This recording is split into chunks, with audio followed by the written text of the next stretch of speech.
Well, good morning, folks. Welcome to another ice fishing video. I am at a spot that I'm pretty sure no one else knows about. Like, it's a pretty secret spot and it's got the juice. But yeah, I'm at this marina right here. It is frozen, but it's basically like slush. Like, can you guys see that? It's not even iced up, it's just slush. So we're gonna be doing a little slush fishing today for white bass, crappie, perch, and bluegill. Any kind of panfish will do, and my goal is to catch and cook some panfish out here on the dock and just have a good time. Let's get started. All right, folks. So like I said, this is a super secret spot. Ignore the 5 other people over there. And I've heard fishing's pretty good, so yeah, you see how the ice or the slush, I can literally just push through it like that. So no need for an auger. I thought the ice was gonna be a lot thicker, but it is not. So we can just kind of move some of this slush around and we're in business. It's really nice to go ice fishing when you can just do that and you got a hole. Ooh, all right. Also, the high today is gonna be like in the late 20s, 29 degrees or something like that. So we're not even gonna break freezing temperatures today. And right now it literally feels like it's single digits, which it probably is. All right, so I'm gonna be running with 2 rods today. On this rod, I have a little green power bait jig, which is my favorite ice fishing jig to use for trout. I even use them open water fishing and do pretty well. But I'm just gonna tip it with a little mealworm. Yep, this is a mealworm, not a wax worm. Whew, it's cold, boys. Let's just go ahead and tip it with that, a full one. We'll give them a big meal. And there we go. Simple as that. Another thing, it's super shallow in this marina. It's like 6-7 feet at the deepest. And let's see how deep it is right here. Oh, I'm working with like 3 feet of water. Like, that is nothing. But you can catch them in shallow water, so. Alright, so I'm gonna make some holes at the end of the dock here. I'm gonna fish everywhere, as much of this dock as I can. And wherever I catch a fish at first is where I'll kind of concentrate my focus. It's so easy. There you go. So I'm watching my rod down there. And I'm just gonna sit right here and jig with this one. And hopefully we get a fish shortly. Eventually. Alright, so I've been fishing this dock for like an hour on both sides, and I have not got a single bite. I've been watching the people on the other side, and I could be wrong, but I don't think they've caught anything either. I haven't seen them pull anything in. I could be wrong, but so far it just seems kind of dead out here. I'm gonna pack it in and head over to that dock. Hopefully there's some fish over there.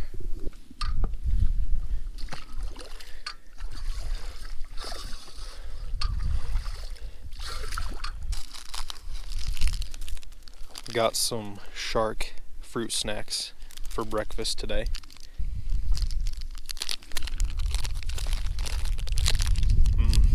My store ran out of the shark fruit snacks there for a while. All they had were dinosaurs, and I don't like the dinosaurs, but finally got some more sharks. Alright guys, so here's the deal. I'm heading out of here. I'm done ice fishing for today, and I'll tell you why. My patience for ice fishing is just not as good as it is for open water fishing. If I don't catch anything for 30 minutes to an hour, I'm done. But I'm not done fishing. I am going to catch some kind of a panfish today and cook it and eat it. I don't know where I'm gonna go yet, but I'm gonna try a couple spots. Hopefully we catch something. Because I want to do a little bluegill catch and cook or a white bass catch and cook. I think that'll be fun. So yeah, screw ice fishing. Let's go find somewhere else.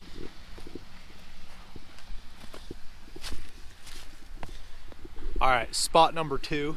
This little warm water discharge so it doesn't freeze. And already when I walked up, I spooked some kind of fish right there off the bank. So I think we're in business.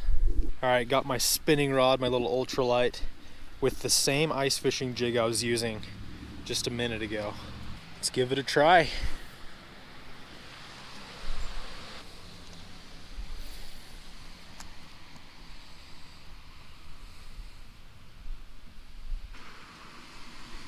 Fish, fish. Yes, yes. Look at that. Look at that, folks. It is a, oh my gosh. Holy cow, it is not a bluegill. That is a green sunfish. a giant green sunfish, if I do say so myself. Holy cow.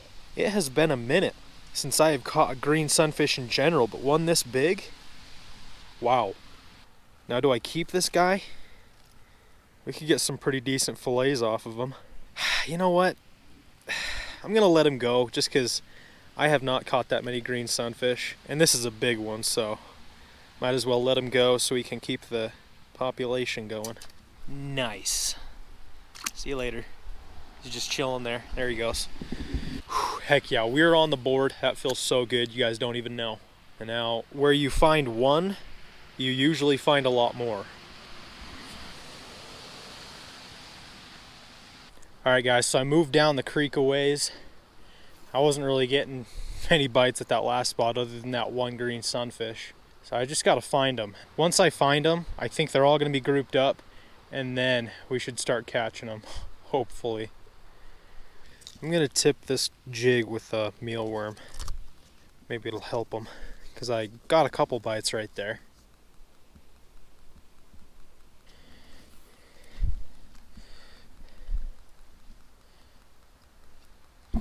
Oh my gosh, I got bit instantly. Instantly, oh my goodness. Right when I put the mealworm on, first cast, I get a bite. Oh my, is that a fox? No freaking way. You guys, there is a red fox. That is not a dog, that is not a cat. There is a fox on the other side of this pond. Oh my goodness. I'm gonna pull out my phone, take a picture so you guys know I'm not lying. He's right there, folks. Can you guys see him on the camera? Dude, what is he eating? He's like eating something. That is unreal. A fox in the middle of town. He's just looking right at me. He's looking right at me. Oh, he just ran away. He just ran away.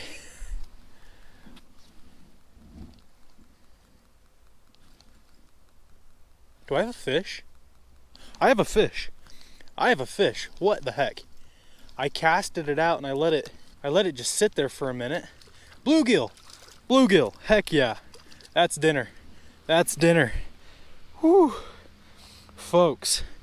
So I was looking for that fox, and then I casted my curl tail with the mealworm out there, and I just let it sit on the bottom. And I was fiddling with my backpack and I wasn't paying attention, and this guy picked it up.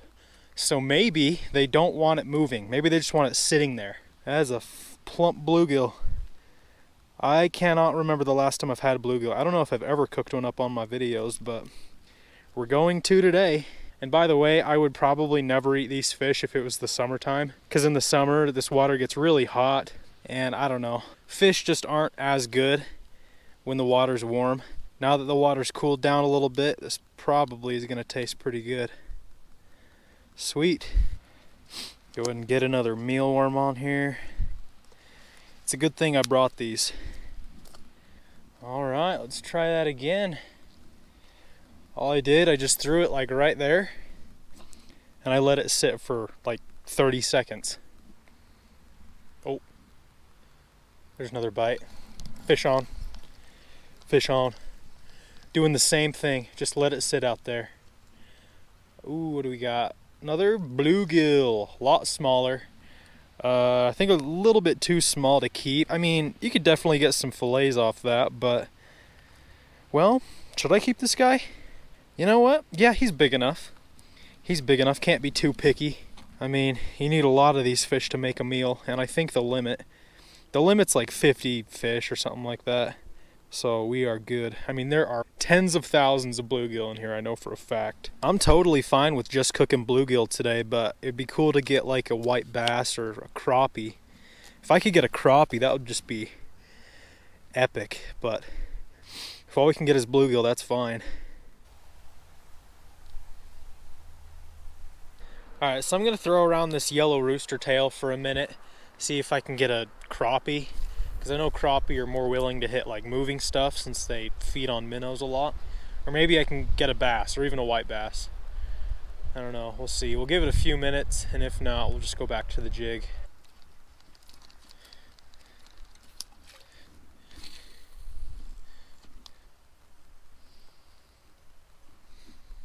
There's a fish.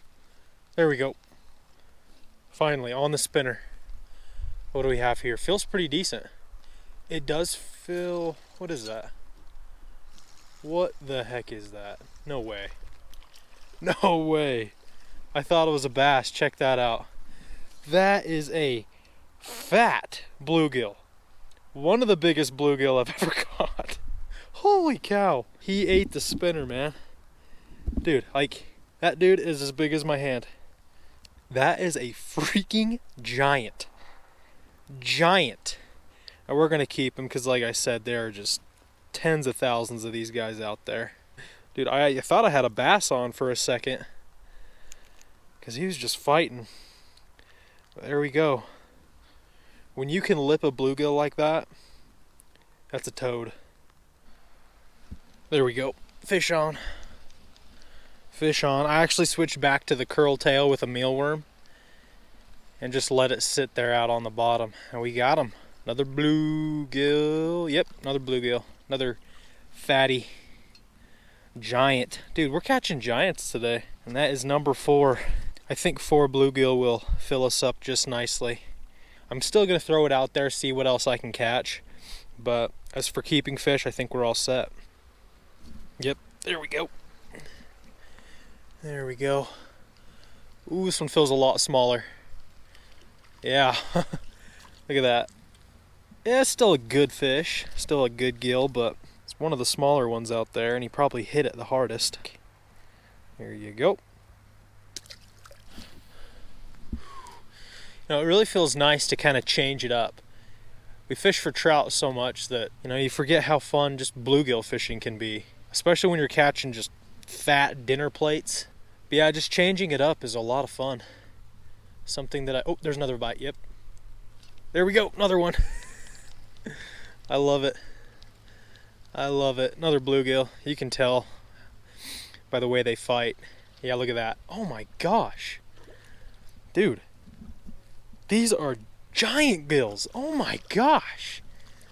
Look at that. Oh my gosh. This might be the biggest one. Yep. This is the biggest one. This is bigger than that other one that I got on the spinner. Look at that. I don't know a ton about bluegill, but I can safely say that this is a freaking giant. Alright, see you later, buddy. Thanks for playing. Freaking stud. Alright guys, so it's time to cook our fish. I got all the bluegill filleted up right here.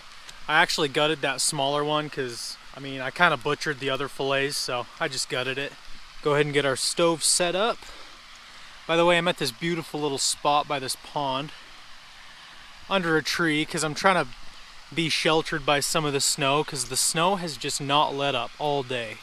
It's kind of been a pain, but that's alright. It's not going to stop me from cooking some fresh bluegill. Pan going on. I got some peanut oil.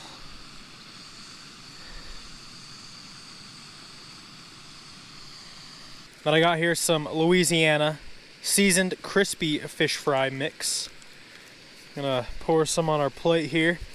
Gotta kind of do this fast because the snow is coming down and I'm kind of losing some light, but I really want to have some fish. I'm gonna crack an egg into our bag here. Mix that up. And we'll take our bluegill fillets. Look at that, the snow is falling into our oil. And it's starting to pop and bubble. If it could just stop snowing for like 5 minutes, that would be perfect. Take our fillets, set them in the fish fry.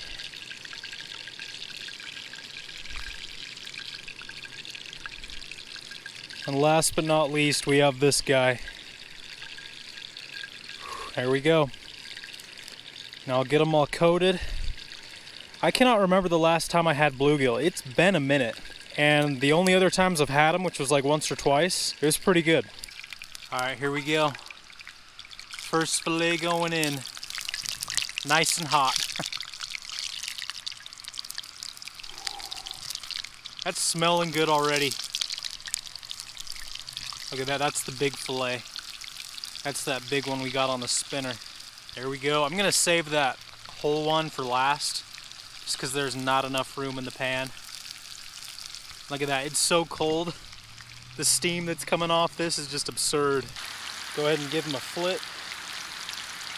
Ooh, they're getting nice and crispy.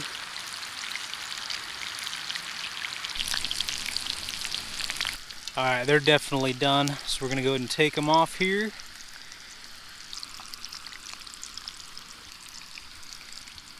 And then just for the heck of it, we're gonna throw this guy in. There we go. All right, guys, there we go. Fresh bluegill. I was actually thinking I wasn't gonna have enough either, but no, I got plenty of meat off of them. All right, there we go. Smells amazing. And it's hot. So that's good. The breading's really good, the fish is good. It does have the slightest fish flavor. It's not too bad at all, but it does have a little bit of a fishy flavor. It is cooked perfectly, I will say that. This is the first meal I've had all day too. All right, this guy's done. There we go. Let's try a piece with some skin. All right, here's a bite with the skin. Now that's pretty fishy. Yeah, that skin has a real fishy flavor to it. This is way better. So yeah, guys, first bluegill catch and cook in quite a while. I don't even think I have a bluegill catch and cook, but not bad. Success in my book. We didn't catch a ton of fish today, but we caught some nice bluegill. Can't complain about that. I don't know if it was the weather or what, but it has been snowing on and off. It's been snowing all day long without letting up. So if you've never eaten bluegill before, give it a try. Not a bad fish.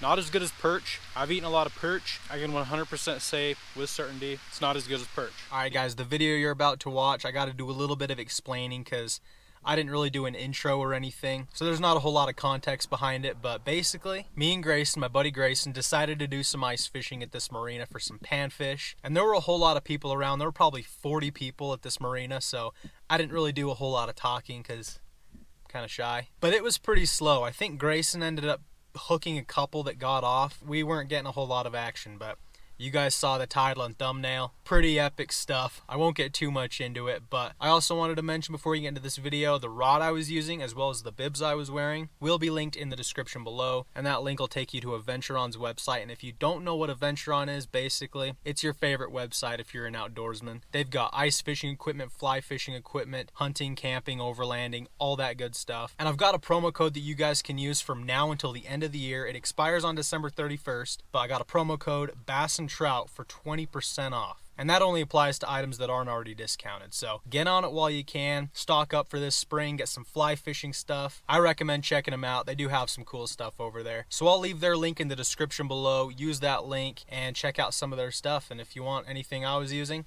I'll leave that linked as well. But yeah, guys, enough talking. Let's get right into the video. All right, guys, we got to our fishing spot, and I'm dressed like Santa Claus.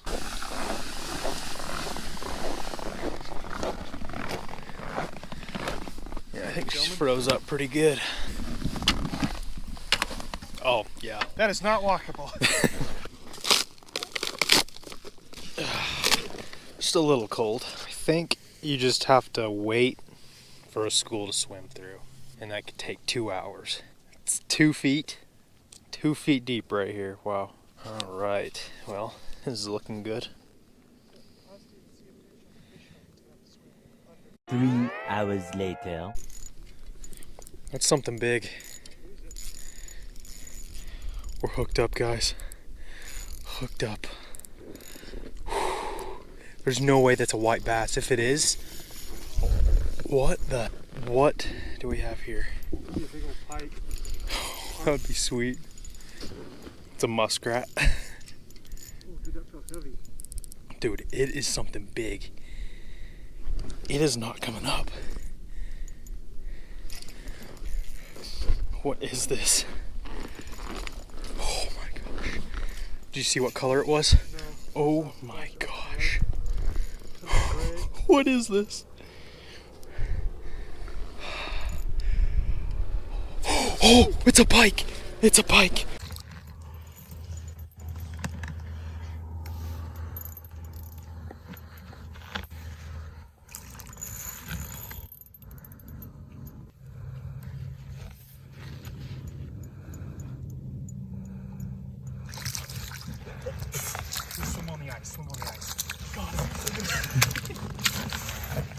Holy crap. Alright. Look. What just happened? On a little, just some random ice fishing jig, tipped with a mealworm. That's like a 26, 27 inch pike. Yeah, that's a good pike. I don't know what to say. So you're supposedly not allowed to release pike in here because they're super invasive unless they have a tag on their back because they track them. And this one doesn't have a tag, so it is illegal to release this fish. Looks like lunch. It is illegal to release this fish, so I think that means we're cooking some pike for lunch, boys. Give me it. All right, guys, let me explain to you what just happened. You guys probably have no idea what just happened, as do I. We've just been sitting on this dock jigging for like an hour and a half with no bites, no action whatsoever. And then I just lifted my pull up and I just had a fish. And my camera was dying because it's literally like 5 degrees out here. So my batteries are freezing up and I wasn't able to record. So we just recorded on a cell phone. But all I was using was this little, just some random little jig I had in my tackle box. Tipped it with a mealworm and I was just sitting right here resting it on the bottom, not paying attention, and I lifted up and I thought I hooked like a state record bluegill or a bass or something. It's a freaking pike. I'm covered in blood. I don't know if it's my blood or the pike's blood. I think he did nick me with his teeth. So I might have diseases I don't know about. I mean, I would say that it can only get better from here, but I think it's as good as it could possibly be. Landing a 30-inch pike in like 2.5 feet of water, it's about as good as it gets. This will be my second time filleting a pike. I'm doing my best here, folks, so don't judge me. I've never cleaned a pike like this. All right. Holy freaking meat. I even missed a bunch right here. That's a lot of the Y bones and stuff. That's not a big deal. It's too bad we don't have a good cutting board, but we're making it work. Big fish cakes. Gotta blend up the fish. Just this fillet is heavier than any fish I've caught in recently. Now granted, I think to get all the Y bones out, you have to cut like a giant section of it out. That's still a lot of meat. All right, now for the cool part, we're gonna see what's in his stomach, and I think that's something, I can already see something cool. Oh my gosh, dude, check it out, a catfish. A homie's been eating baby catfish. And that's just one, let's see what else. Ooh, there's something even bigger. Oh, that's disgusting. Oh my, what is that? The white bass, maybe? No, it looks like another catfish. Well, maybe not. Something. There we go, catfish and like a perch or something. That's crazy. And there we go, folks. That's what's left of her. It would be freaking epic to cut the head off and save the skull. In fact, should I do that? You know what, folks? I'm actually gonna go ahead and cut the head off because I think it'd be cool to try to preserve it. Mount a big old gator head on my wall. Dude, that looks freaking cool. Heck yeah, all right. I'm gonna take the carcass and drop it over here kind of away from where we're fishing.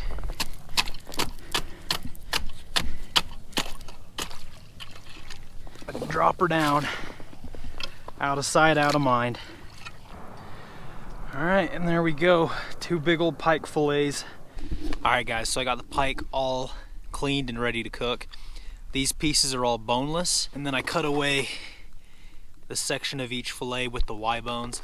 There's still a lot of meat on them, so I'm not gonna throw them away, but for now, I just want pieces with no bones in them. Got my little burner here. My oil is frozen. Burner going on. Oh, that feels good. We'll pour it in there so it can thaw out. Look at that crap. What even is that? That looks horrible. Alright, so first thing we'll do, got a little Ziploc bag. I'm gonna take an egg that is expired. Go mix it up. We're probably only gonna cook a few chunks of this fish. I cut it up in like little steak pieces like that, and there is a ton of it. We are not gonna be able to eat all that, so we're just gonna sample a few chunks, take the rest home.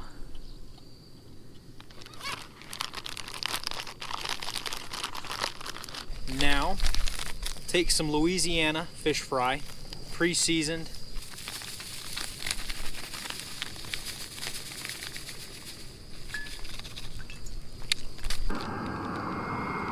Holy cow.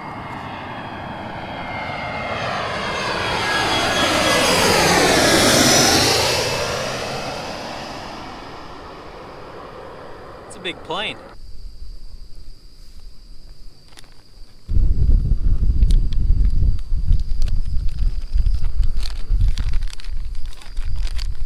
Blow some air into the bag.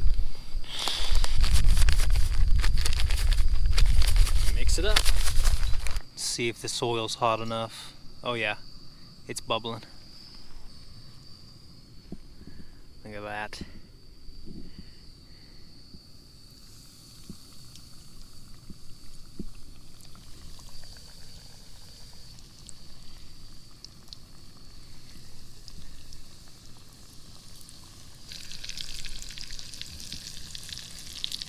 We'll just do 3 at a time.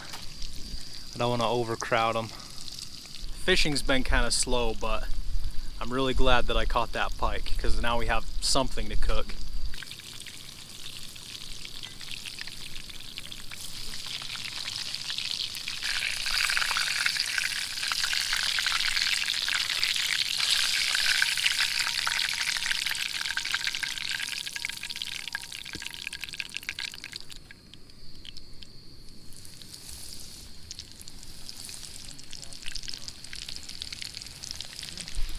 There we go, fresh pike caught out of that hole about an hour and a half ago. Still pretty hot. Oh my goodness, look at that. White, flaky white meat.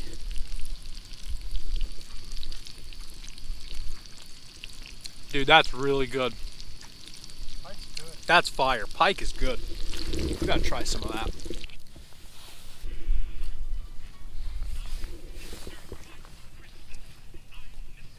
What breading's on that? Just, I don't know, just the breading. It's pre-seasoned, but Well, it's delicious. that's actually really good. I mean, we're really hungry because all we've had are granola bars, but that's good. You can have those. I'm gonna have these. Give these guys a little flip. That breading, it's probably one of my favorite breadings. I did not expect it to be that good, but that is very good.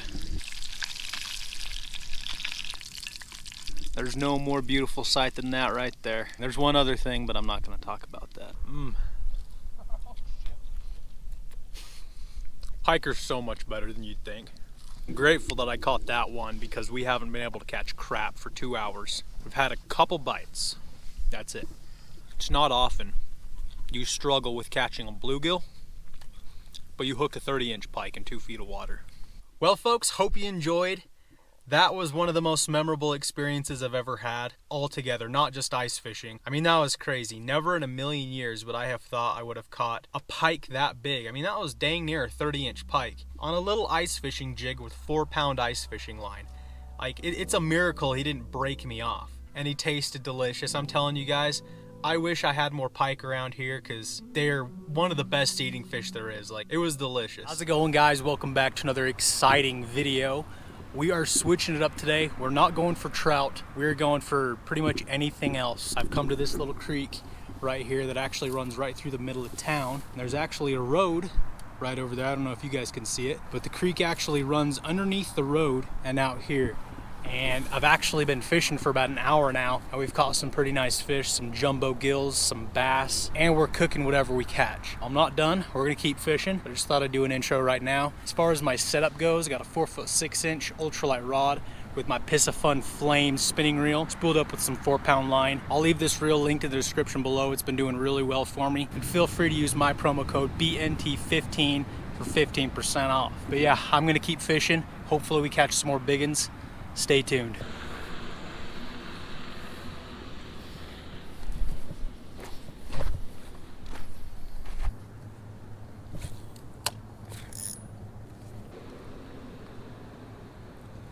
Oh, there was a bite. There was a bite, first bite of the day. It's probably just a little bluegill or something. You never know. Could have been a 5-pound bass.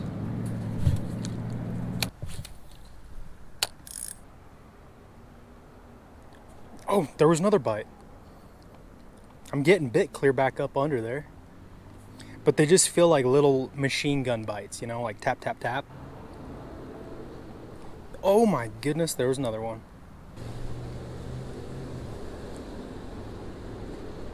There we go. There's a fish. There's a fish. Ooh, what do we got?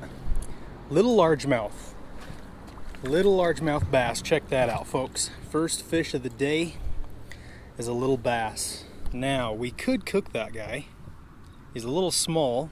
We could get a couple forkfuls of meat. First one of the day, though, he's lucky. We're gonna let him go. There he goes. Feels good to be on the board, though. It's the first bass I've caught in a while. Let's see if there's a bigger one down there.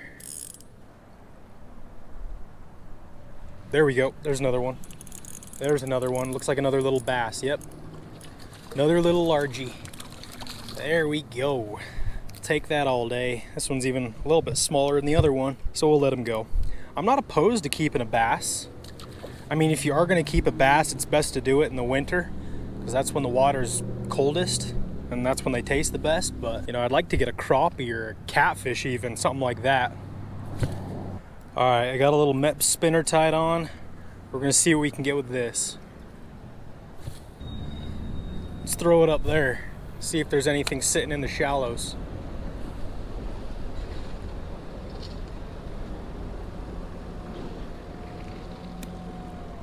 Oh, there we go. There's a fish. There's a fish. Another little bass. Another little largie. I just threw it up upstream a little bit where it's a lot shallower. We got a nice chunky bass, biggest one. Look at that sucker. I think it's shaped like a football. Golly, this is fun. Forgot how much fun bass fishing is.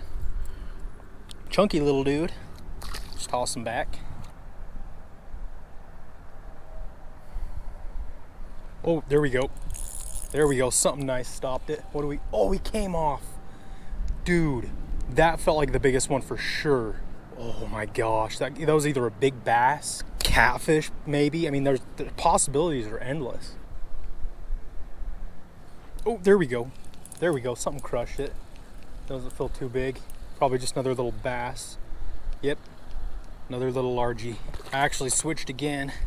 Got this little swim bait on a jig head because I wasn't getting any more bites with the spinner. And I was like the 3rd or 4th cast with this little guy. Just that little dude right there. Smallest bass of the day. Later. All right, come on. Where's the bluegill? Where's the crappie? All right, well, I'm not really getting any more bites on this side of the road. So we're gonna take a little walk. Journey to the other side. What's crazy is we're probably walking over 10-pound catfish right now. Maybe even 10-pound bass, you just don't know. All right. Come down here. All right. See what's over here.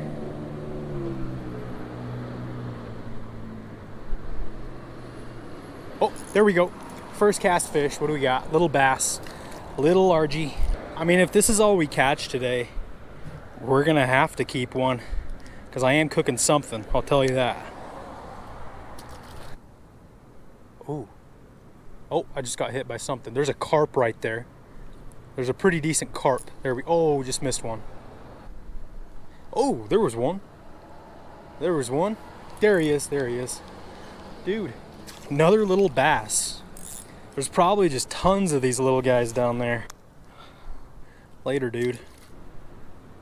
There we go. There we go. Another one of these. Gosh, they're super pretty. There we go, crushed it. This one feels a little nicer. Still not huge, yeah, just another bass. A little bit bigger though. And what is that, number 5, 6, 7, 8, 9? I have no idea. Bloop. There we go, hooked up. Bass. Largemouth bass. Cool, cool. Alright folks, so I've been using jigs, spinners, swim baits for the past like hour. I've caught a good handful of bass, but now I'm just gonna go with a piece of a worm on a jig head, throw it under there, and see what I can get. Anything will hit a worm.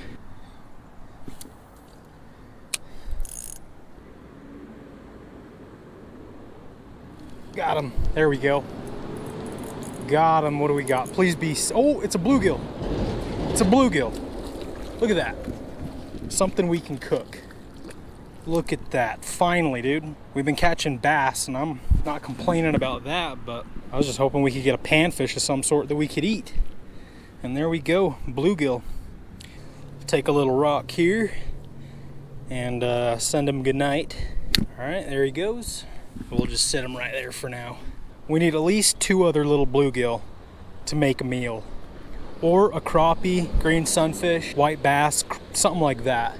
It would be cool to have multiple species to cook up. Oh shoot, I got a fish. I got a fish and I didn't even know it. I just had a bunch of slack in my line. This is a little largemouth. We'll let him go. Oh, there's one. There's one. Got him. Got it. Oh, this feels like a nicer fish. This might be the biggest fish. Yep, it is. It is. I don't know if it's a... Oh, it's a big bluegill. Oh my gosh. That's a freaking giant dinner plate bluegill. Oh baby, look at that sucker. Oh my gosh. Giant freaking panfish. That is one of the biggest bluegill I've caught in my life. Look at that. Look at that freaking gill. He did swallow it, so I mean, we're keeping him. And that's why it's fun to use night crawlers. You just throw it under there and you don't know what you're gonna get. That is a giant gill. One of the biggest I've ever caught. When you can lip a bluegill, you know it's pretty good size. And he's gonna be tasty. And there we go, we'll just set him next to our other one. 2 good sized bluegill, I'm probably only gonna keep 1 more. All right, toss her back down. There we go. There we go, looks like another big bluegill. Yep, it is. It is. I don't know if I want to keep this one though. I'm gonna let this one go. I mean, we have 2 bluegill. I'll probably keep another one eventually, but I want to keep trying for a crappie or something else. So we'll just toss this guy back. There he goes.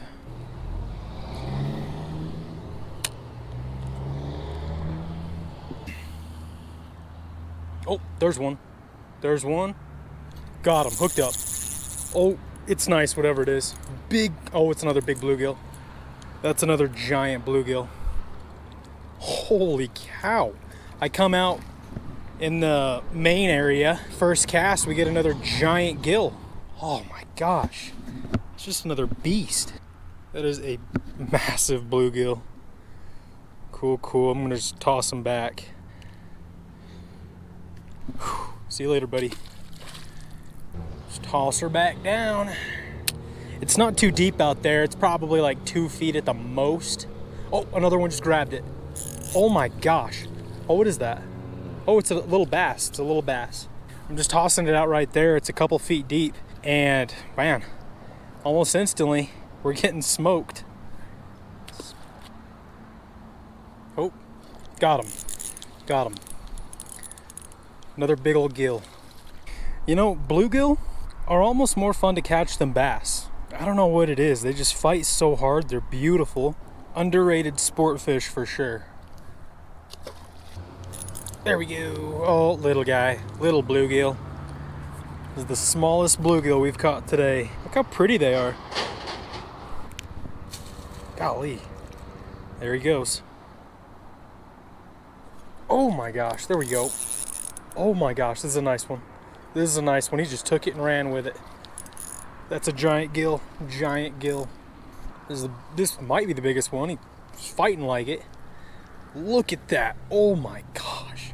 Oh baby. I don't know if that's quite as big as that other one we caught. It's probably really close. Now we've got 3 nice bluegill. It's gonna make a good little meal. All right, folks, it's time to clean some bluegill. We got 2 giants right there and then that little guy. This guy right here, it's gotta be one of the biggest bluegill I've ever caught. I mean, that thing is just a giant. I've only filleted bluegill or non-trout a few times, so I'm probably not gonna be too good at it. Oh my gosh, that was horrible. That was absolutely horrible. I messed that up big time. All right, now for this giant.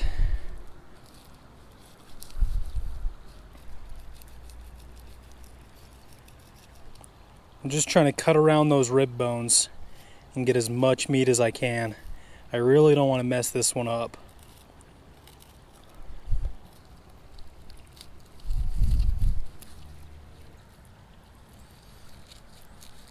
To be honest, I'm a little disappointed and embarrassed in my fillet job of those gills. It's not like a trout. I'm not used to filleting bluegill. But we got most of the meat. There we go though. Some good looking meat. We're gonna be doing some tailgate cooking this evening.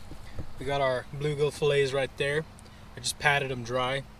We did get quite a bit of meat. I'm happy with it. For today's recipe, we're gonna try something I've never done. First of all, we got some New Orleans seasoned fish fry.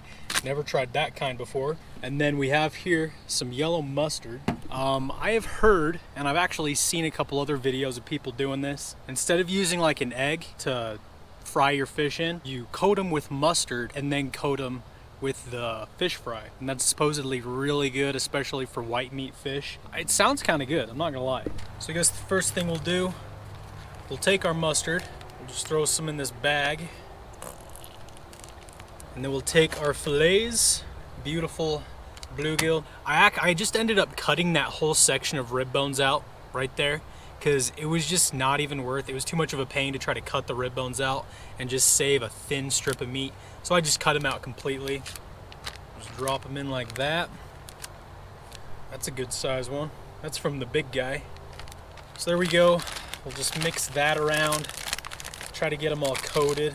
So we'll let them sit in that mustard. Meanwhile, take our breading.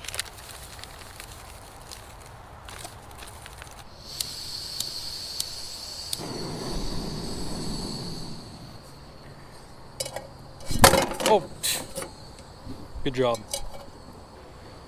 Throw a little oil in there. So our fish have been sitting in the mustard for a minute. Now we'll just go ahead and transfer them in the fish fry. Look at that. That's a lot of mustard.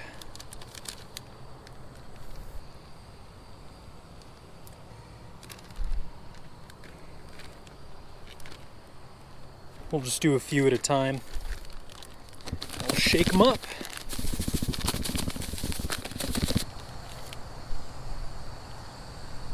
Oh yeah, it's ready. All right, bluegill going in. Oh, it smells like mustard, dude.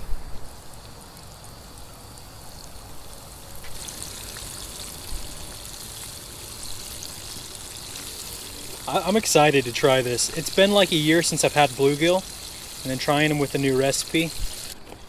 All right, I think we can take this batch off. Little bluegill nuggets. That looks good.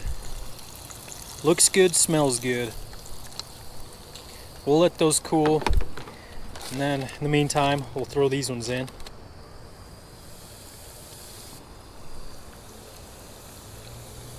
There we go, mustard bluegill. Let's try it out. Here we go.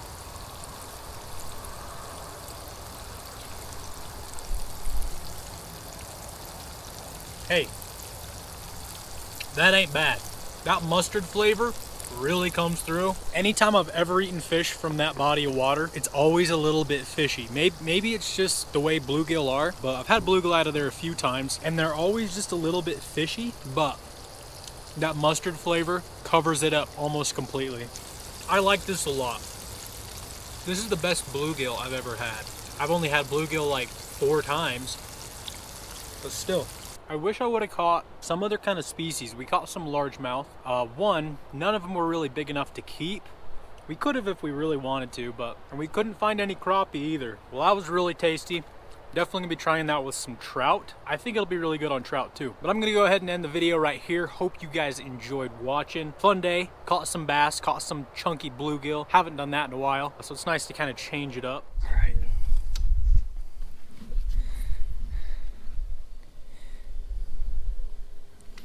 Oh, there he is, there he is. Giant, freaking giant. There he is, oh. Those are legit the biggest carp I've ever seen. Oh, something just hit it. Oh, that's a bass or something. I got him. I just had a bass.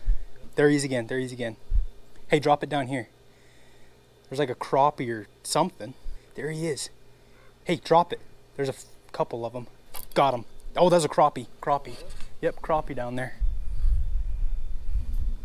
Oh, got him. Big crappie. All right, I'm getting a new hook. This one sucks.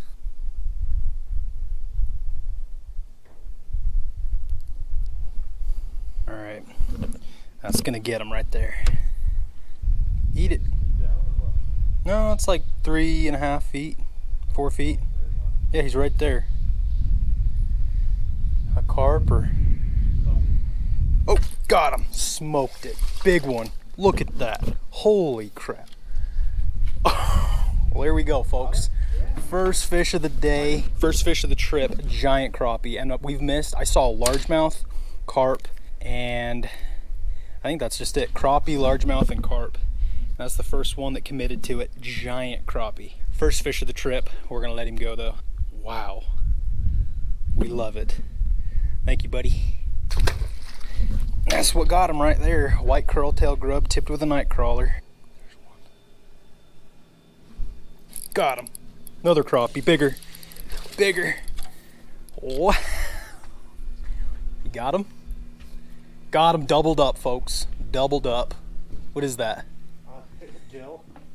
Ooh, bluegill. Doubled up. Big old crappie and a giant bluegill. Holy crap. Look at that, my friends. That is what this is all about. That might be the biggest bluegill I've ever caught. All right, first double of the trip. Gill and crappie. Yeah. All right, folks, proper intro now. As you can see, we're already off to a good start. But me and Grace just decided to come out in the middle of nowhere, do some fishing for the next day and a half. Pretty sure no one else knows about this spot. It's a super secret spot. Yeah, right when we walked up, we just brought our stuff down to the docks here. And we saw a bunch of like 20-pound carp. Dropped down a curl-tail grub, had a couple look at it. And then we've seen crappie. I saw a largemouth. And dude, we're already off to a good start, but we got striper, walleye, catfish, pretty much anything you can think of in here. We're gonna spend the night, fish tonight, through the night, and then in the morning, cook some fish, cook some food. Should be fun. So yeah, stay tuned. We'll kind of give you guys a layout of everything we brought later, but we picked up some night crawlers, and I just tipped a little curl-tail grub with one, and that seemed to work pretty well. Then in here, we also brought some mussels, and we're thinking we just drop those down a little bit later tonight, see if we can get any striper. And then we brought chatterbaits, rapalas, spoons, a bunch of good stuff, and even flies. As you can see, Grayson just caught that bluegill with a fly. So we'll just drop her down again, see what else we can find. I'd love to get one of those massive carp. Yeah, we caught a couple crappie and a bluegill. Been here for like 10 minutes.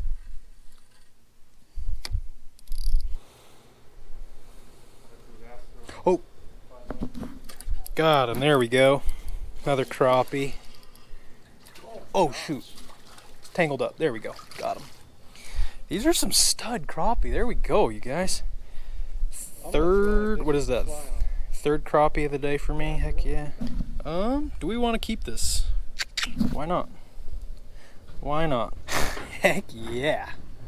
That is what I'm talking about. Are we keeping them in this red cooler?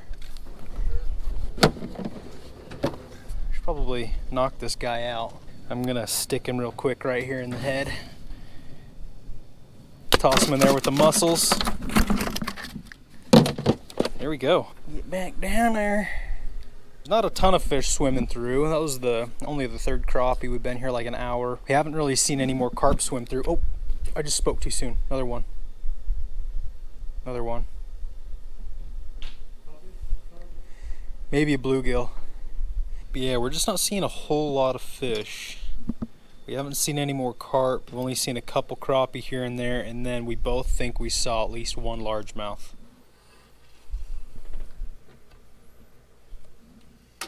Oh, my bad. Got him. Oh, that was a largie. Yo. Yep, largemouth. Just lost a largie, guys. Dang it. Or a smallmouth, but it was a bass. Oh, right there, right there. He's next to my grub. Right there. Yeah, they're shallow. Oh, and there's two looking at yours. He's got him. You got him. Nice. Another big gilly. So we got a crappie and a gill so far that we're gonna keep. That is a giant. What is it? Okay, I'm gonna come over there.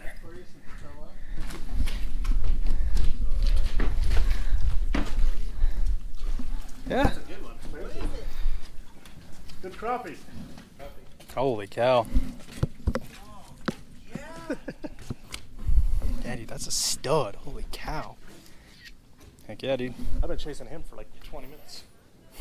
I think this grub is just slightly too big. Yeah, we'll try the 5 foot. Get a 20-pound carp on this baby. Oh, dude, trout magnet. There we go. This might be the ticket.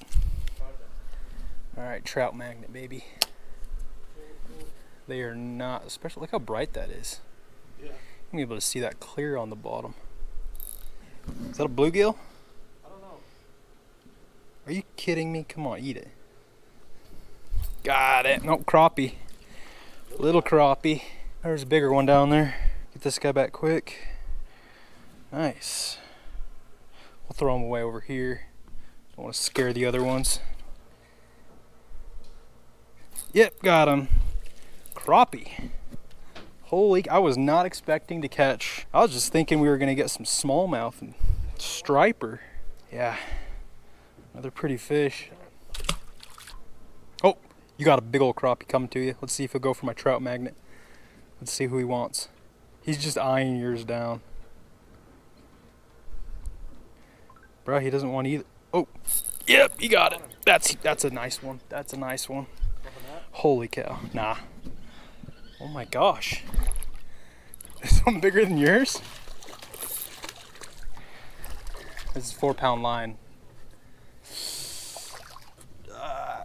There we go. Nice crappie. Thank you. Monster. Oh yeah. Sweet. Crappie, black crappie. Yeah. Come on, crappie, crappie, crappie. I still haven't caught a bluegill, have I? I don't think so. I've just caught crappie. We need something other than a panfish. Let's get a real sport fish on here.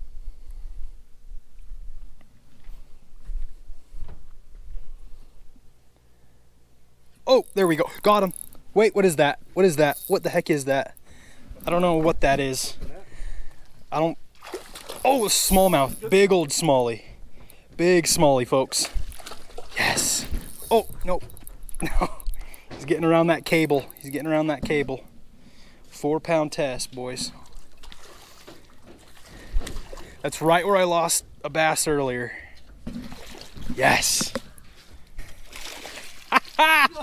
Yes. Oh, baby. That is a huge smallmouth. Dude. You want a sunset fish picture Oh, yeah. for the Tinder profile? There we go, guys. First bass of the trip. First, like, good sport fish other than bluegill and crappie.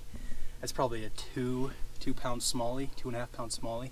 Beautiful fish right at sunset. We're gonna let him go. I don't want to keep this fish. No. All right, buddy. Here he goes. There you go. Yes. And that's all it took right there. Little yellow neon trout magnet on my 5-foot ultralight with 4-pound test and that Carbon X spinning reel. All right guys, so the plan, it's getting kind of dark as you can see. We're gonna get a couple rods set up with some mussels on jig heads and just kind of leave them on the bottom. Maybe get a catfish, striper, hopefully, and just keep doing what we're doing. Toss some jigs, maybe some chatterbait, see if we can get any fish to hit. All right, so we're gonna go ahead and tie a jig head on here. And we're gonna take a mussel here, frozen mussel. These have been sitting in a freezer for 3 years now. And usually we'll tie some rubber bands around them just because they don't stay on the hook well at all, but we totally forgot rubber bands. Couldn't find any, so we're just hoping these hold up well enough. And then we got some 6-pound fluorocarbon with my Carbon X 3000 size spinning reel. PC Fun, link in the description. And we're just gonna drop it down to the bottom and keep an eye on our Vexlar here.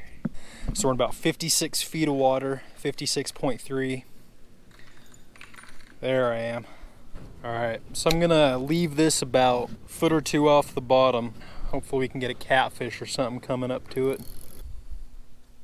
Got him. Another gill. Keep that sucker. Nice.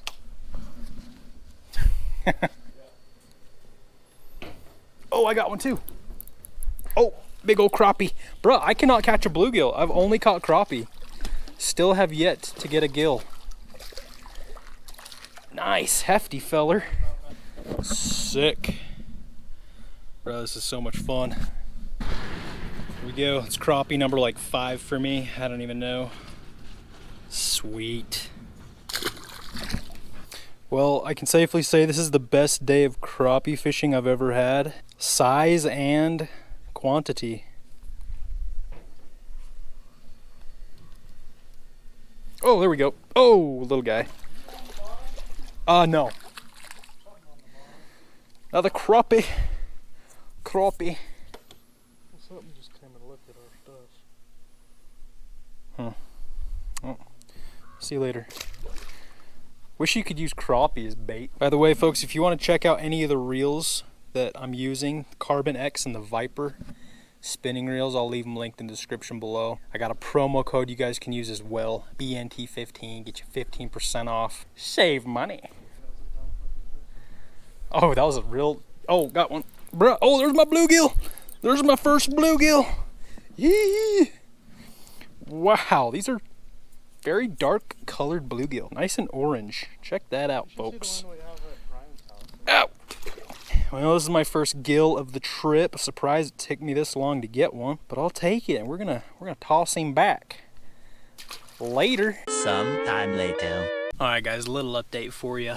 We have not caught a fish in like an hour. It's completely dark and we've just been chilling. Grayson's actually over there talking to his girlfriend on the phone, so I'm being ignored. But in the meantime, while we wait for some more fish to swim through, I'm gonna fillet the 2 bluegill and crappie we kept. Look at that thing. I mean, that's just a stud of a crappie. And then we got a couple bluegill. So we're gonna fillet these guys up and cook them up. All right, so we actually didn't do too bad. It's some of my best work when it comes to filleting bluegill and crappie. That's the big bluegill. Those are the crappie fillets. I did really good with them. Now we'll cook them up. You got one? There we go. Oh, of course. Oh, it's a giant. What is that? Oh, it's a striper on a spoon. Did you even have any bait on there? That's the lure I'm using. That's the fish. Well, folks, we found the striper. Yeah, we got the striper, boys. On a spoon. All right, I'm gonna pull out the grill here. We are gonna cook some crappie. Oh, fish on. What it? Oh, striper. Striper, boys. See, they are down there. They're down there. I gotta get a picture of that for my dad. There we go. Alright, so I think for these bluegill and crappie, we're just gonna pan fry them in some butter and seasoning. Nice and simple. Just gonna set the pan on there. Oh, fish on, boys. Another baby striper. That's freaking insane, dude. What the heck? We're catching striper. That's what we asked. We're getting what we asked for. It's kind of cool. They are kind of cool fish. If 10,000 people like that, I'll get a life-size tattoo of it on my leg. What? We've got here some Kinder's Cuban blend with citrus and garlic. So we'll season the bottom of the pan.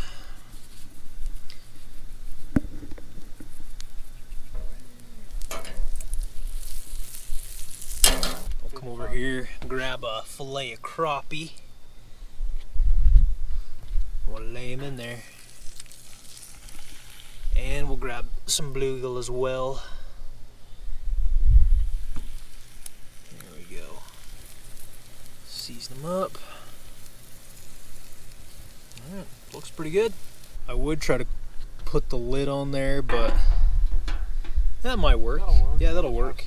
Just leave the handle in there and trap a lot of that heat in. Oh, that's sizzling. That's sizzling. It actually smells pretty dang good. Where'd my fork go? Crappie's already flaking apart. I don't know if I'm even going to be able to flip it without it just falling apart. The bluegill's a little more firm. I can just kind of flip that guy. There we go. Alright, we'll give it another couple minutes. It should definitely be done. Oh yeah.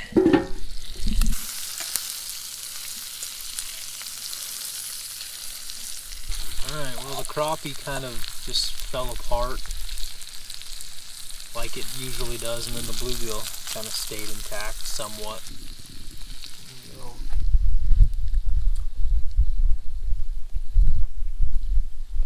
It's actually pretty good. Alright, here's the bluegill. Whoa, that's kind of weird. Try that bluegill. Good or bad weird? Which one's what? Definitely not as good as the crappie, the bluegill. Oh, it is really firm. Very firm. I don't know what, I've never had a bluegill like that. And then the crappie's like really soft. Crappie's definitely better. That bluegill's little, I don't know, a little weird. It's like so rubbery. The next day. Well, good morning, guys. Last night after we cooked that crappie, we stayed there for another couple hours. Caught my first striper. Well, guys, I finally caught a striper. Yeah, and a couple little crappie here and there. And then we did a little truck camping. Don't know if we're allowed to. Just sleeping in the parking lot here. This morning, we're gonna try to catch some more fish, hopefully some more smallmouth. And I think it'd be cool to get a big carp. That's kind of my goal. So we're gonna head back down to the dock, catch some fish, go from there. Oh, there's one. Got it. Oh, that was a largemouth. Dang it. Gray, I just lost a largemouth. About a pound. I've seen a couple. There we go, big gill. Big gill. Bluegill. Yeet. Here we go, guys. First fish of the morning. Big old bluegill on the trout magnet. Already lost a largemouth. I probably would have rather have caught the largemouth, but this is all right.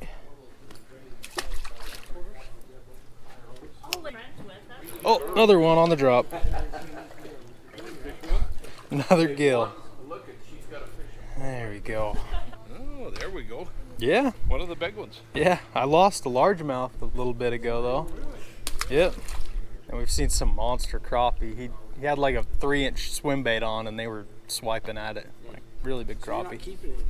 Oh, we did keep a few last night. I want to keep walleye and striper. And I'm so smart, I couldn't tell you the difference. All I know is yeah. Oh, there we go. Another. I wouldn't know what they were. Yeah. That was fast. Yeah. Same fish. Another bluegill. Yep. Yeah, this is a nice bluegill. that looks like an orange one. Yeah. I don't see any. They're getting ready to spawn. Oh.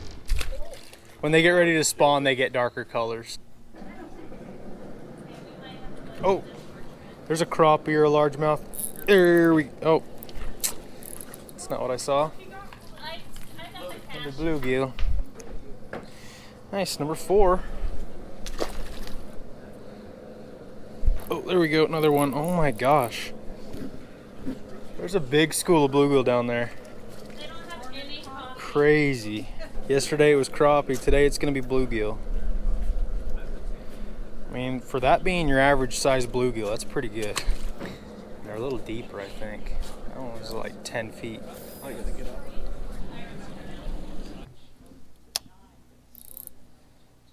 Oh, there we go. On the drop. On the drop. Another bluegill. There we go. Another one. This one's a little nicer. Another gill. Bluegill. I don't know if there are pumpkin seed in here. There are. I don't know what pumpkin seed are, honestly. They're like a bigger gill. They're more green though. There's gotta be a big bass cruising through eventually. Or a walleye. Hooked up on a smallmouth, folks. Nope, it's a smallie. I just turned my camera off like a minute ago. And we came over next to the rock wall here, and of course I dropped down, we get a smallmouth. I'll grab him. Still on that? Oh my gosh, yeah, just on that trout magnet. You have another one? Oh man, this is a good smallie. Oh my goodness. Heck yeah, finally. Not just bluegill. Nice. Wow, that is not as big as the one yesterday. Just on that little yellow trout magnet, man. Crazy. Catches everything. There we go, folks. First bass of the day. I lost a largemouth about an hour ago. But there we go. See you later.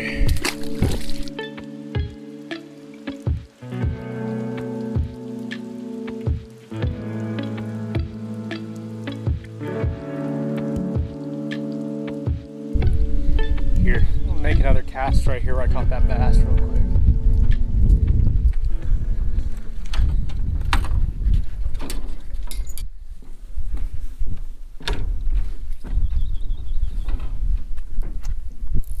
Oh, there's a giant carp sitting right there. Big carp sitting right there. Huge. It's not gonna sink fast enough though. It's out in the, I could see it right here shallower. Now it's probably right there.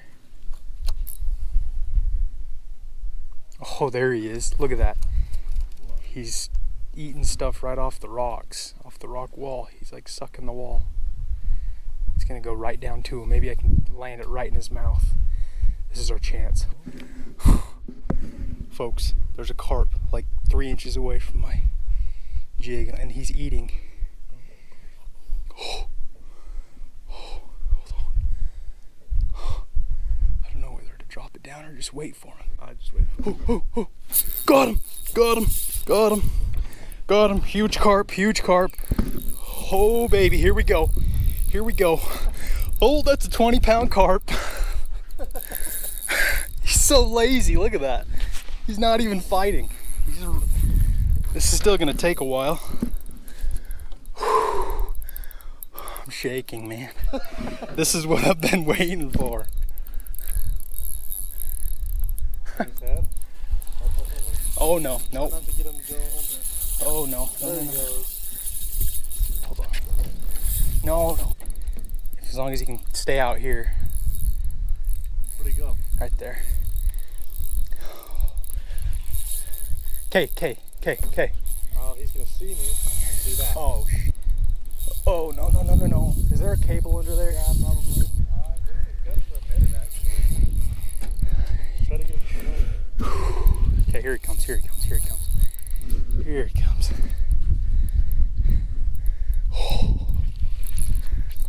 Oh no. I think all these cables are all water. Oh, yeah, he's right here. Okay. Dang it.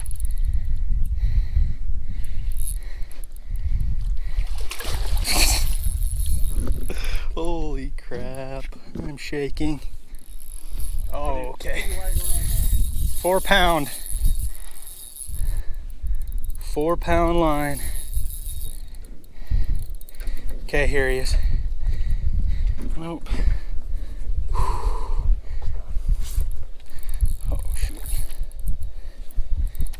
try to guide him in right here. Get you deep for me. Oh, dang I it! just don't want to knock him off. Dang it! He's right there. Nope.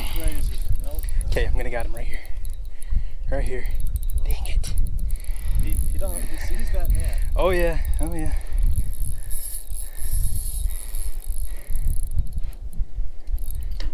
I got my drag really loose because I'd rather just tire him out than try to horse him and break off here. So he can take all the drag he wants. So long as he doesn't get wrapped around the cables down there. This is a 20-pound fish. Oh, you almost had it. My GoPro's at like 5% battery, so we gotta land this guy. Okay. He's like not even like super strong, he's just heavy.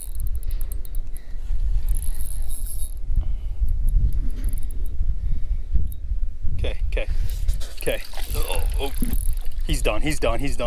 Yes! Holy crap! Oh my gosh. Look at that. That is the biggest carp of my life. Easy. Oh, that's every bit of like 13, I don't even know. What do you think? 12 pounds? 12, 15 pounds. That's insane. That's what got him right there, trout magnet. All right, here we go, folks. This kind of caps off the trip right here. This is what I wanted to catch. There you go, yeah. Man. I'd probably rather catch this over a 4-pound striper, if I'm being honest. This is way cool. On a trout magnet. He was like going along the side of the rock wall there, eating stuff. And I just tossed that trout magnet like 5 inches in front of him and waited. And he slurped it right up. It's 10 pounds at least. I don't know. It's over 10 pounds. Insane. And we're gonna get him back. All right. There he goes, shoots right off. Yes! My friends, well, we are just wrapping the day up out here. I've been fishing all day long and I'm just now doing an intro, but we've been doing some creek fishing for smallmouth bass and whatever else decides to bite. And yeah, I won't get into it too much, but the setup we were using today, 6-foot medium action rod with my Viper X size 2000 spinning reel. If you want to check it out, link to PC Fun's website will be in the description. Code BNT for 15% off anything on their website. And yeah, we've just been throwing some crankbaits for these fish and it's been a lot of fun. So hope you guys enjoy and stay tuned. Let's get right into it.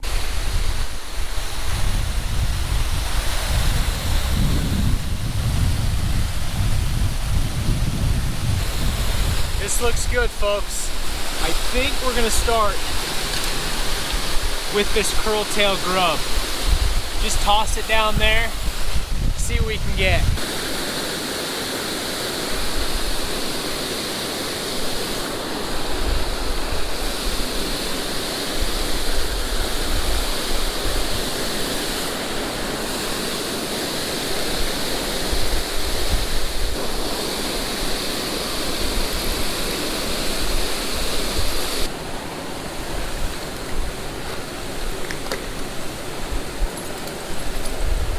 Let's try this, a little deep dive and perch crankbait.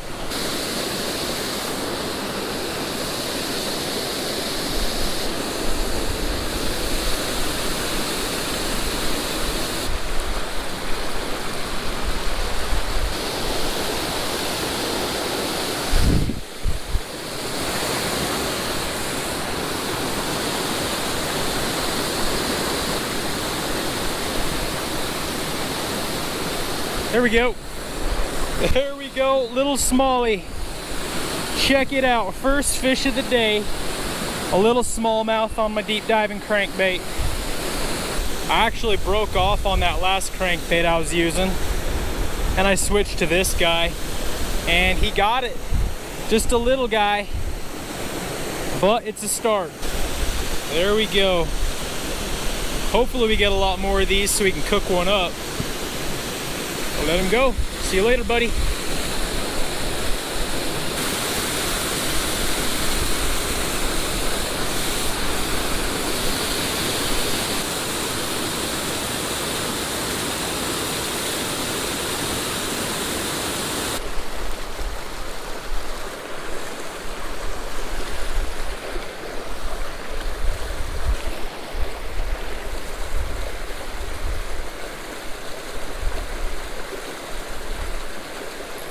There we go.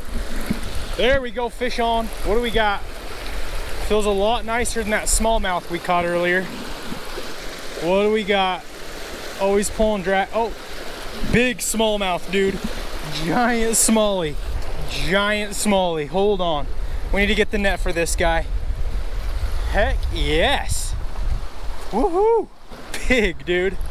This might be one of my biggest smallmouth. Oh my gosh, it is. It definitely is. Look at that. Look at that pig. There we go. Oh my god, that's got to be like a 3-pound smallie. I think this is my biggest smallmouth ever, actually. Hold on, buddy. Look at that. Oh my goodness. Fat belly. That is a super long fish too. That is a smallmouth worth getting excited over. Oh baby. Folks, check it out. Biggest smallmouth of my life. I'm guessing that's pushing about 3 pounds.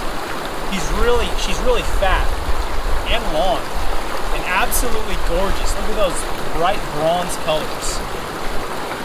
Awesome. That makes the trip right there. And she's ready to go. She's ready to go. There she goes. Yes! Let's get another one.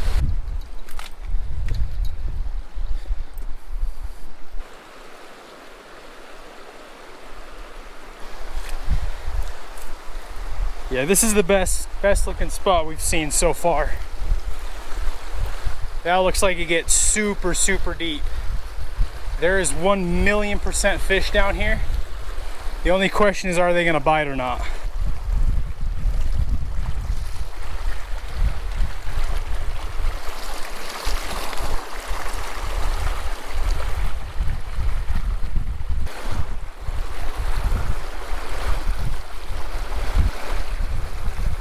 That is crazy.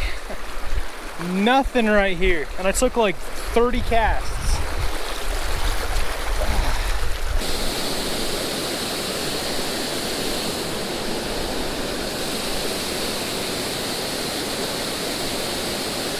Here we go. There's a fish. Feels pretty decent. Oh, another big smallmouth. Heck yeah. Nice smallmouth. I think we're gonna cook him up if we can land him. Nice. There we go, folks. Another one. It has been slow. This is only our 3rd fish of the day. That is just about the perfect size to cook. I just casted my crankbait right up against that wall, like right here, and he slammed it. Just knock him out. For now, we'll just set him in our net and throw a few more casts, see if we can get anything else. All right, folks, we are gonna take a break from fishing because honestly, fishing is not so great right now. Been fishing for like 3 hours and I've caught 3 smallmouth. But thankfully, we caught a couple and we're gonna go ahead and fillet this guy and then we're gonna fry him up.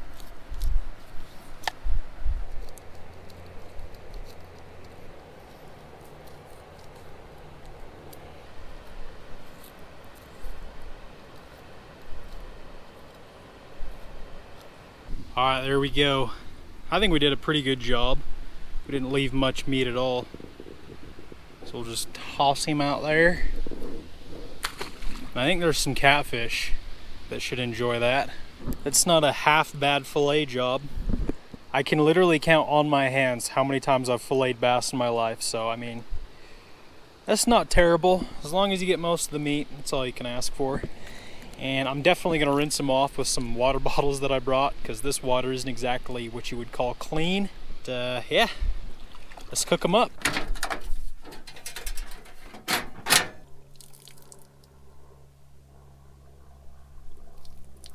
So we're gonna be frying these fish, of course. And we've got some Uncle Buck's fish batter mix. I was at Bass Pro about like 2 months ago. Saw this for sale, so I grabbed it. Crack an egg into this Ziploc bag. And I'm actually gonna cut these fillets into smaller pieces, make little fish nuggets out of them. Just about that big. Alright, so we got our little pile of fish nuggets right here. We're gonna toss them in the egg mixture. Alright.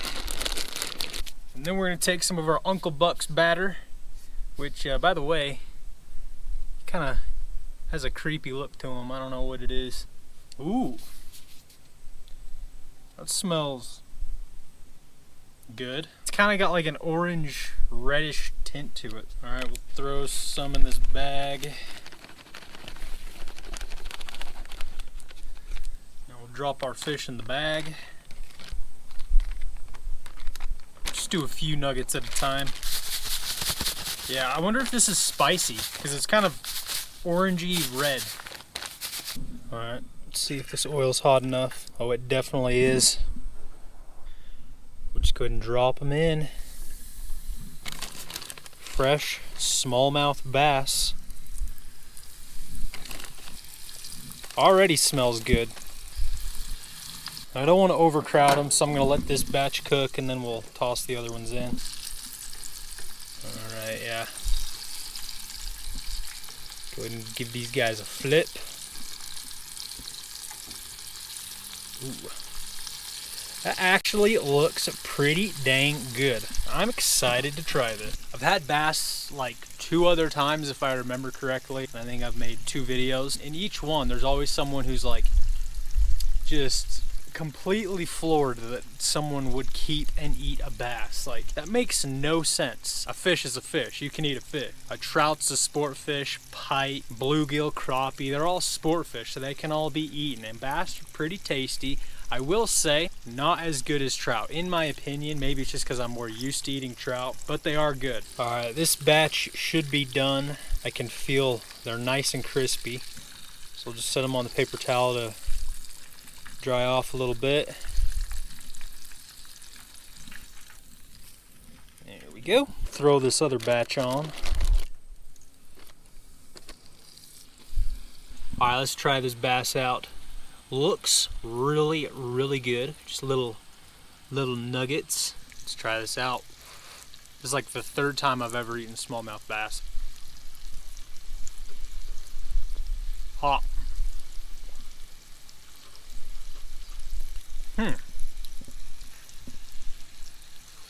I mean, it's fried fish, so it's gonna be pretty good. I don't know if this batter is flavorful enough because there's just not a whole lot of flavor going on. Maybe I should have added like a bunch of salt, bunch of my own seasonings. In fact, I think it needs a little bit more salt. I'm just gonna sprinkle a little bit right over them. Oh yeah, that's better. Fish is good too. It's nice and soft. No fishy flavor. And I'm not picking up any spice either. There's no like cayenne pepper or anything in there, so. There we go. Needs a little salt. Sprinkle a little bit. Second batch is always better. Well guys, smallmouth bass catch and cook. 2 thumbs up. Fishing, not exactly great today. Only caught 3, but I did catch an absolute monster, so I'm happy about that. Cooking one up on the tailgate, always a fun time. I do want to catch and cook more species this year, not just trout. I want to do more bluegill, bass, panfish, catfish. I really want to catch a catfish as soon as I can find some. So let me know in the comments below what kind of catch and cooks you guys want to see. But if you guys enjoyed this video, be sure to give it a thumbs up and subscribe if you haven't already. I would really appreciate it. But other than that, thank you guys for watching, and I'll see you in the next one.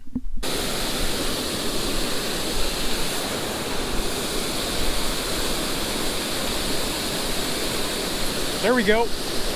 There we go. Fish on. Another nice smallmouth. Look at that. Well, I already ended the video, but thought I'd take a couple more casts, and we got another bass. Look at that.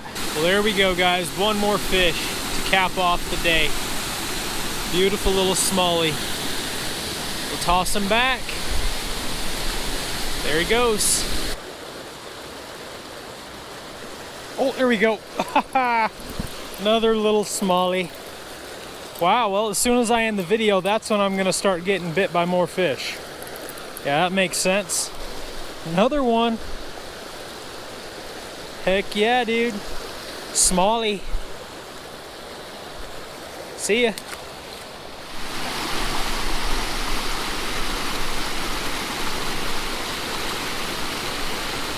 Hello guys, welcome back to another exciting video.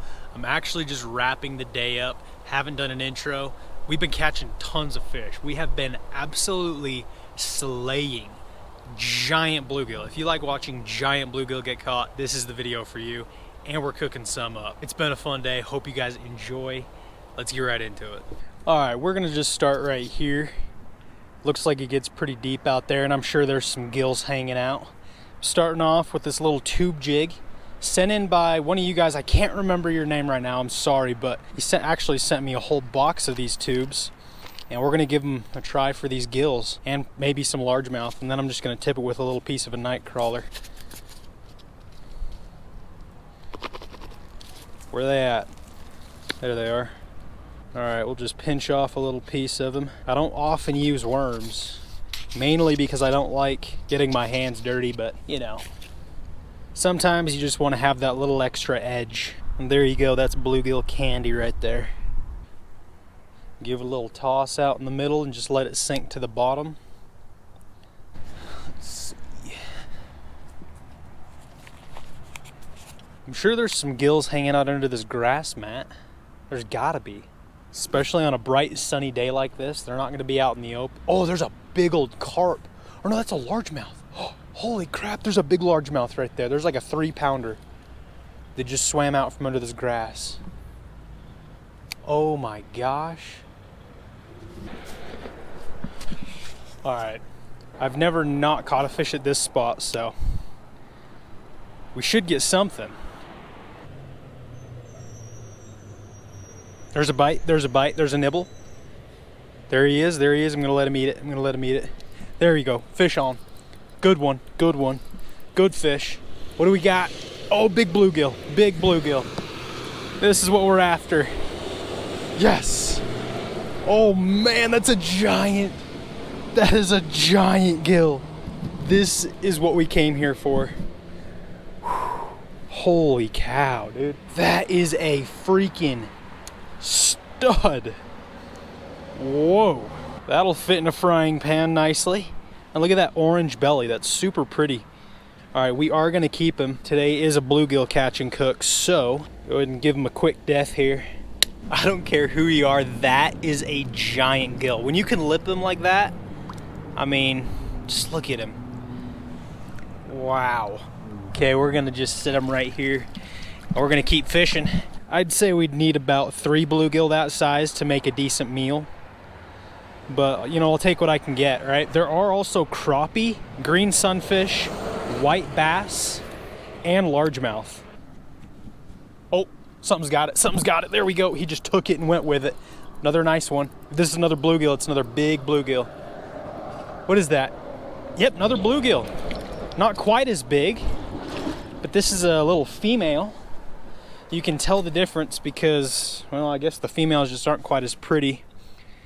But look at that. That's another good fish. There we have it. 2 big old gills. That's a big bluegill, but this guy just, he's something special. Sweet. It would be sweet to get like a crappie. I've always wanted to do like a big panfish catch and cook just with a bunch of different ones, you know? Oh, something's got it. There goes my line, there goes my line. Fish on. Oh, this is a little guy. This is, well, smaller, yeah. Another gill, man. This is so much fun. We'll get this guy back though. Oh, there he goes. So I'm just throwing it up under there as far up as I can get it, and then I'm just watching my line. There it goes, there it goes. Fish on. Fish on. Instant. Another big gill, holy cow. Another nice one. We'll get this guy back too. It's not too bad. There it goes. See you later. This is crazy. I still have my same little piece of worm on. Haven't even needed to change it out. Fish on. That's a good one. He's fighting hard. Another big gill. Wow. Okay, I think we're gonna keep this guy. So we've got our 3 that we're gonna keep, and I'll probably just let everything else go unless we do catch another panfish that we can cook. That's a nice looking pile of fish there. That is awesome. And we've been fishing for literally about 10 minutes now. There goes my line, there goes my line, fish on. Oh, that's a nice fish. Oh wow, hardest fighting one. And it's not even a very big one. Wow. Dude. Oh no, did he take my tube? He did. He took my tube. This is how they say a Boone and Crockett bluegill, or how Kendall Gray says. Man. See ya. Grab another tube here. Let's see, should we try a different color this time? Red was clearly working, but I want something that'll really stand out under there in the dark. Maybe this orange one. That'll be pretty good, I think. There's one. One's nibbling at it. Got him. There we go. Oh, wow. Dude, you talk about the fight these bluegill put up. That's insane. Oh, no. Oh, my gosh, dude, look at that. I almost thought this was a bass. Look at that. Oh, my gosh. This might be my personal best bluegill. This might be my personal best freaking bluegill. Dude, are you kidding me? I think this might be one of my biggest bluegill, if not the biggest. Look at that. That is a giant. Keep in mind, this is a freaking bluegill. They don't get that big. This sucker's probably pushing over half a pound. Like, wow. All right, we'll bring him down to the water here. Thanks for biting, dude. Give him a little toss back. And there he goes. Whew. I don't know if we can get much bigger than that, but you know what? Never say never. There's one. Got him. Got him. This is insane, dude. One after the other, and they're all giant. Oh my gosh. This one is almost just as big. Look how thick they are. Like, first of all, they're just dinner plates, and then look at the girth. Like, I just don't know what to say anymore. It's like every cast.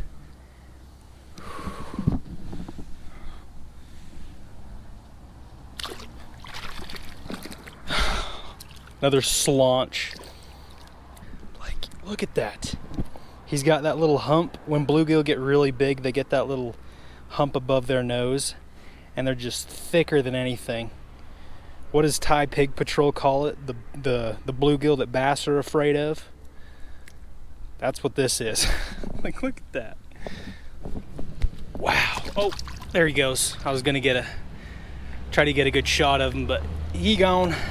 Grab another tube out of our box here. Let's try, we've tried red and orange. Let's try green. There he is. There he is. Jumbo gill. Oh, this is actually kind of a small one. When this is your small bluegill of the day, you know it's a good day. Golly, dude. There's gotta be hundreds under there. Okay, this is small bluegill of the day. Still a toad. You could still get some decent fillets off of them. Oh, he's only a baby. He's only a baby. This is a baby bluegill today. Wow. The bites have kind of slowed down, I will say that. So we're gonna take a little field trip.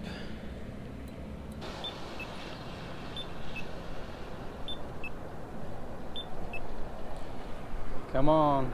Here we go. There we go. Come to the other side of the road. Let's see what we can catch right here. Oh, there's a little largemouth. There's a largemouth. Big largemouth. Oh, holy cow. Hold on. Just saw like a 2-pound largemouth. I spooked him off from next to this concrete. Oh, something's got it. Something's got it. There we go. Oh, little baby bluegill. It's probably gonna be the same story on this side of the road. Although I've seen like 3 big largemouth though. Oh, there we go. Got something. You guys guess what it is? Yep, another stud. Yep, there we go. Actually, I got it out. Heck yeah. And I got my worm back too. There we go. That's a hard fighter. This might be a nice one. This is another nice bluegill. Yeah. There it goes. All right. See you later. Oh, I have a fish. I have a good fish. I thought it was hung up. Wow, it's another giant. Another giant. Oh, they just keep coming. It's like nothing now. God, look at that freaking dinner plate. Super pretty. I'm telling you, bluegill are such an underrated sport fish. And eating fish. We're gonna prove that today. All right. Catch you later. All right, my friends, time to fillet some bluegill. Got them in our net here. Just take a look at these slabs, dude. That's the biggest one. We did get that one that was bigger than this, but I mean, that is still just a chunk. I don't fillet bluegill nearly as often, so I'm not quite as good at it.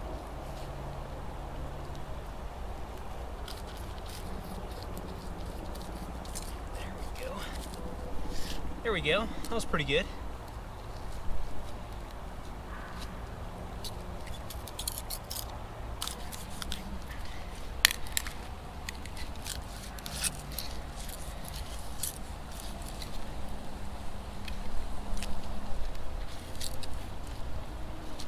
That's not a bad fillet job for a bluegill, especially since I don't fillet them hardly ever. Got a pretty good amount of meat off of them. All right, welcome to our tailgate kitchen. We have our bluegill fillets. I did 2 of them really good, but I had to screw one up. I cut too deep through the spine, so I basically just had to carve off the good meat. So we screwed one of them up, but the other 2 look pretty good. I mean, look at that giant fillet. That is just a steak. We're gonna be doing it simple, just frying them up. I got some peanut oil. Never fried with peanut oil, but you guys say quit using that vegetable oil, it's terrible for you. So just thought we'd ball out today and buy some peanut oil for twice the price. We have some salt and vinegar seasoning and some Cajun fish fry. First, we'll grab a little Ziploc here and pour our breading in there. And then I did this last time we fried fish. Take some of this salt and vinegar seasoning and just pour it in there. Because this stuff, genuinely, this is probably my new favorite seasoning. I love salt and vinegar. So we're just gonna dump a whole bunch in there. We'll shake it up. The smell of salt and vinegar is like very strong in the air. I said it last time, if you like salt and vinegar, go get this seasoning. I screwed that up.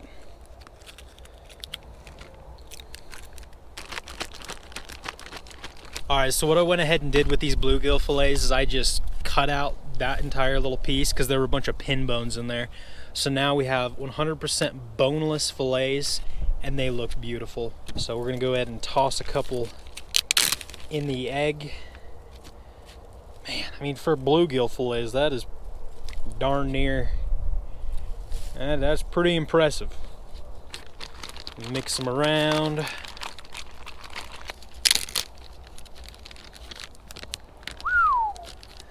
That smells good. You got that Cajun and salt and vinegar. We're not gonna overcrowd them. We're just gonna do 2 at a time. All right, give it a shake. Shake and bake. All right, let's get some oil heating up.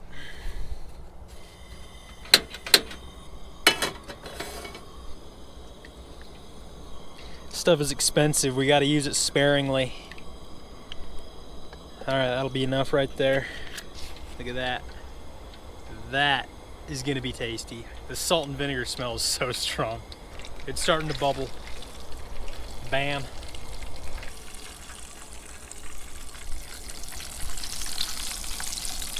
There we go. I love just changing it up from the trout fishing. We've actually done a good handful of bass catching cooks this summer, but not a whole lot of bluegill. It's been like 8 months or so. Every time I do a bluegill catch and cook though, you guys do seem to really like them. So I don't know why I don't do more. These ones, give them a little flip. Starting to get that golden crisp on them.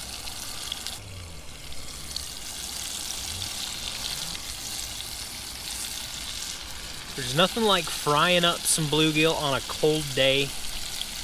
It's probably about 42, 43 degrees out here, so it's a little nippy. It's funny because yesterday I was ice fishing for brook trout in like 18 degrees. And today we're catching giant bluegill. Like, it's just kind of crazy. Looks done to me, and I can feel the crispiness through the tongs. So go ahead and pull them off here.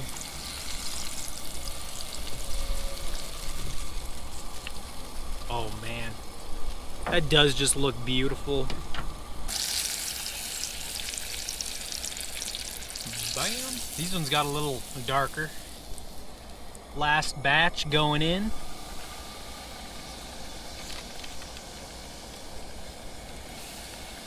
And there we have it, folks. Fresh jumbo bluegill, Cajun style, and salt and vinegar. Let's go ahead and try this piece. White flaky meat.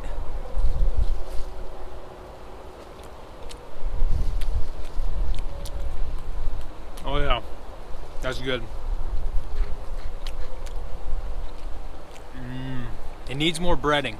The breading is so good, but I should have double dipped it, or double coated it. You know what it needs? It's more of this stuff. Throw a little salt and vinegar. Ooh, that's a hot piece. That was straight out of the oil. Woo! Oh yeah, that's the stuff. I'm telling you. My new all-time favorite seasoning. Just gonna go ahead and do that. Oh yeah. Love how it just flakes away. This is honestly some of the better bluegill I've had. I've had bluegill probably 4 or 5 times. This is up there for number 1. Maybe I just caught a couple good fish, or maybe it's the peanut oil. Who knows? But these are good. There's absolutely no fishy flavor to them. Go ahead and crack a Dr. Pepper. Oh yeah. This was so much fun. I love just changing it up. You know what? Put the fly rod down, go get some night crawlers and just some little tube jigs, and just go fishing, and whatever bites, bites. And today we got into the bluegill. Unfortunately, couldn't get into any largemouth, although I did see a few. You know what my favorite fish is though? Swedish fish. This was just in case I didn't catch any bluegill. What is going on, guys? Welcome back to another exciting video. I am very excited for today. I'm pumped for a few reasons. First of which being, we're not targeting trout. In fact, I can pretty much guarantee that we're not gonna catch a trout today.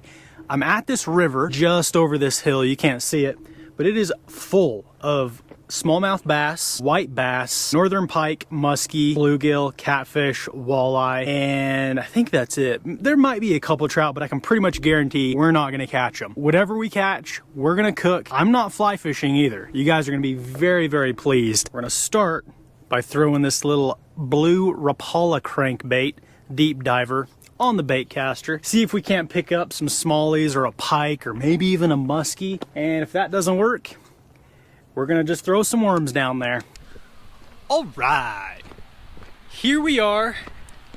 Water's looking beautiful. I do gotta say, water levels are down. It is early November, and it's been warm this week.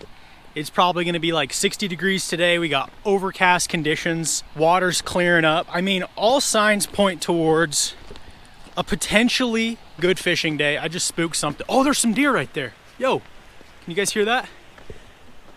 There's a deer sitting right there. Hey, buddy. Note the color of the water. It's like aquamarine blue, green. That is crazy looking.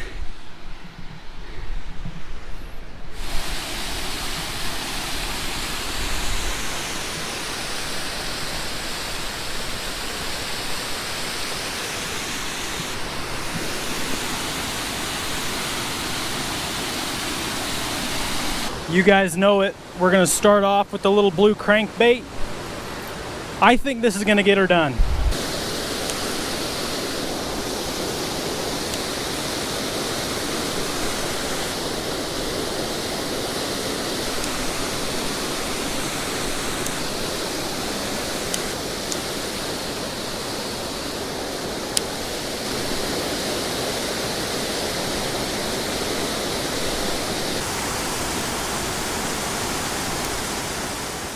About 30 casts in, and I'm switching to a worm just to see if there's anything even down there. I didn't get a single bite with the crankbait. They're definitely gonna eat that.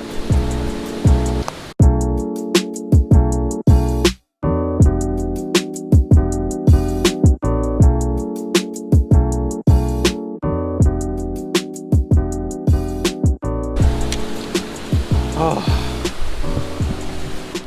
All right, so far these fish are making me look like a liar.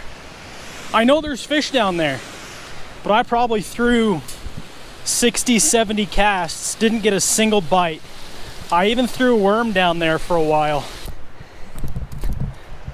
Hold on, I gotta figure out a way to get down there because I know there's a pretty good spot right down here. Yeah, we're gonna full send it. Woo! Nice. Okay. Let's see, how do we get through here? Nice. All right. Okay. I think about 2 years ago, I caught a giant smallmouth from this pool. Probably like a 2.5 pounder.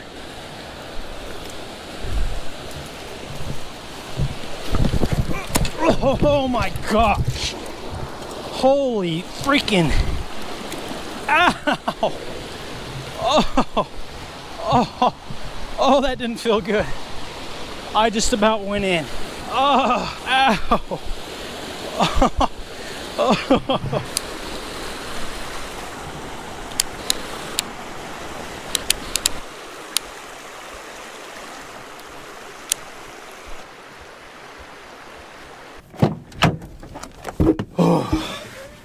Didn't get a single bite, probably threw over 100 casts, deep diving crankbaits, rapalas, and worms.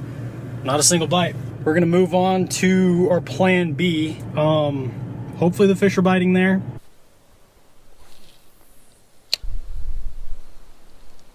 Many hours later. Spot number 10 today, right on the side of the road. And we've got little minnows jumping right here. So I'm gonna throw down a worm, see what we can pull out of here, if anything at all. Literally, I've fished 10 spots today, haven't turned the camera on in like 2 hours. Definitely was not planning on fishing here. There's a bite, there's a bite, there's a bite. We got cars driving behind me. I just got a bite with the worm. Oh, I can see fish hitting it down there. Hold on, hold on. Oh, I just got robbed. I just got robbed by something.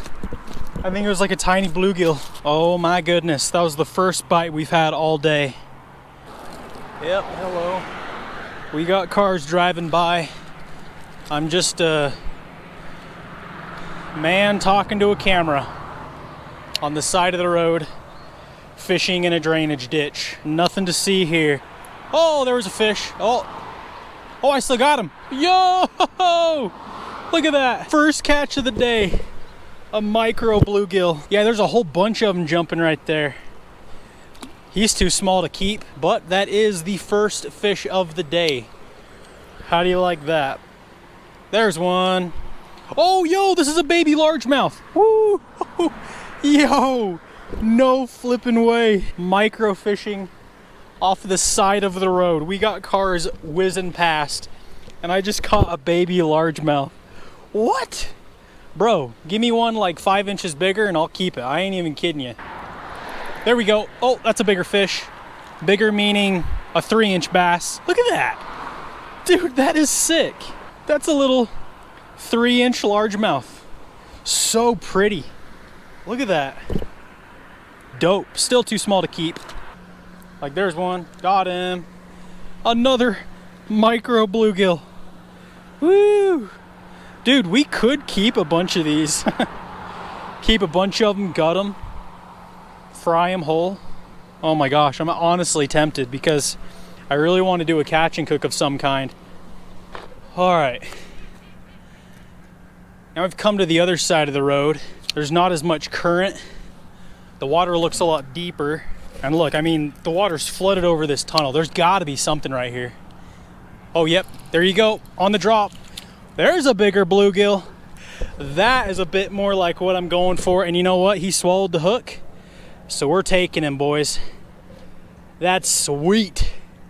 I don't know what the limit is of bluegill. It's like 50 or so statewide, so we're gonna be good. I'm gonna knock him out here. Settle down. Vibrating bluegill there. Just gonna set him right there. Hooked up. Turned my camera off for just a second and I instantly got demolished by another fatty gill, man. That's so awesome. You know what?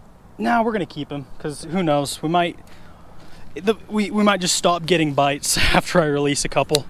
And I want to keep probably about 3 for a little catch and cook. We got to get a big bass, dude. There's obviously largemouth down there, and there's got to be some pretty big ones. There's a fish. He's got it. He's got it. Fish on. Another gill. Yep. Another big bluegill. So we've got 3. We might keep another one. Unless they're like gill hooked, we're just going to let them go. Watch how fast this is. Toss it out. 3, 2, 1. There he is. Got him. Golly. Nice.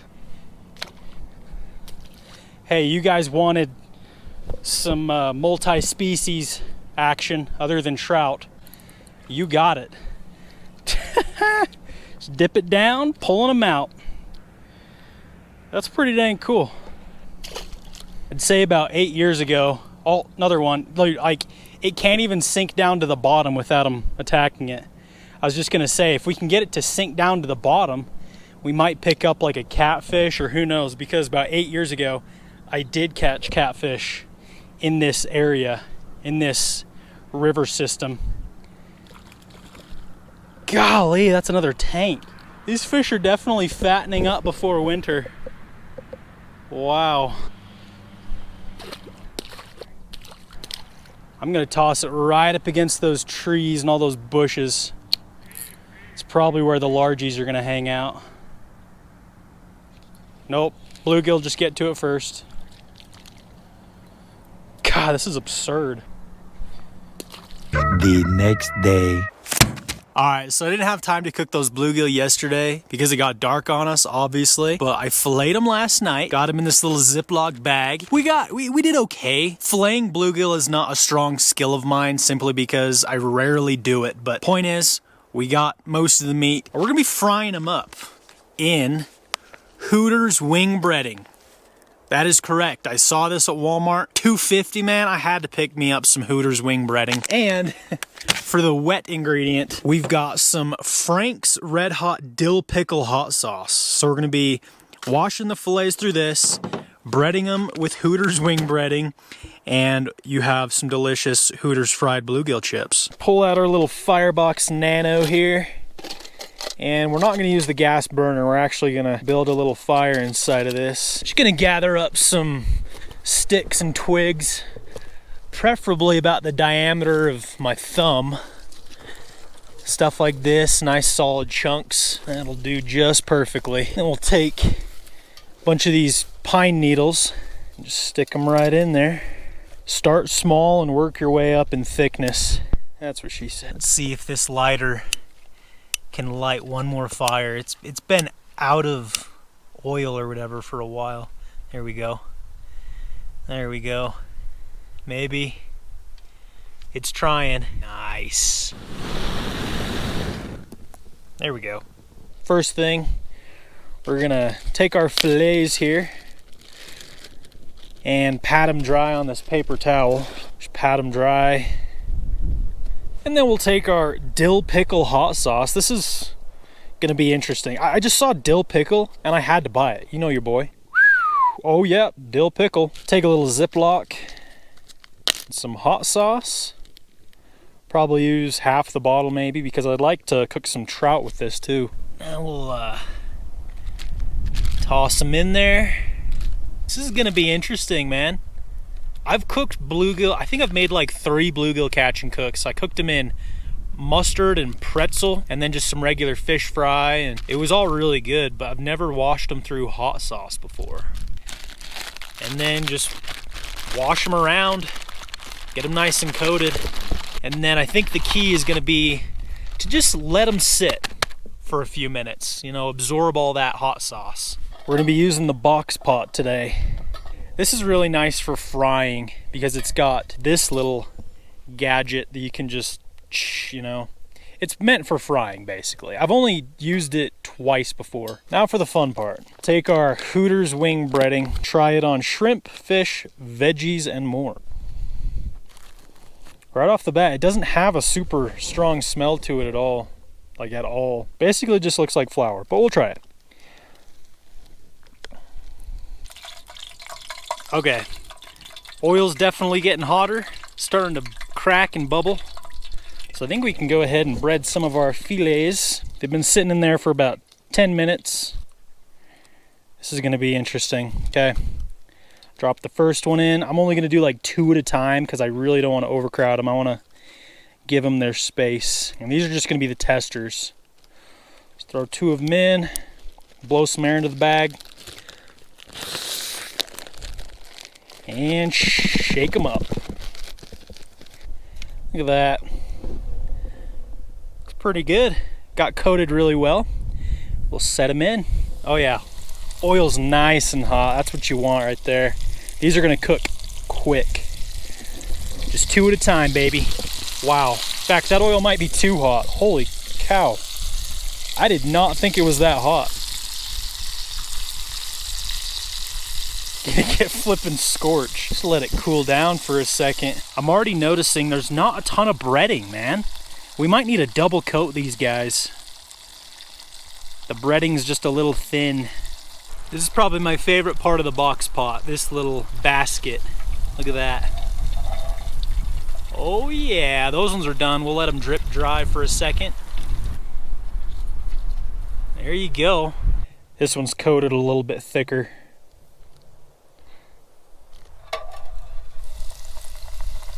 In the grease. We're gonna try one of these right off the bat. The batter is nice and crispy. It's already fallen apart. This is like a hot and spicy Hooter bluegill wing. Let's try it out. Ooh, nice and crunchy. That was good. That is very good. Oh my gosh. Oh my gosh. Dude, that might be some of the best bluegill I've ever had. I've had them like 5 times in my entire life. That is delicious. I'm not even kidding. Wow, that breading is actually really awesome. Shout out to Hooters. Look at that. I will say the breading is like not evenly covering them. Like you see those little bare spots right there. I don't know. Either way, it's good. That oil is looking a little gnarly with all that hot sauce. All right, last fillet going in. This is probably the biggest one. Look at that, I really packed the breading down on this one. Nice. Yeah, that oil is looking gnarly. This one is done. Looking beautiful, golden crispy.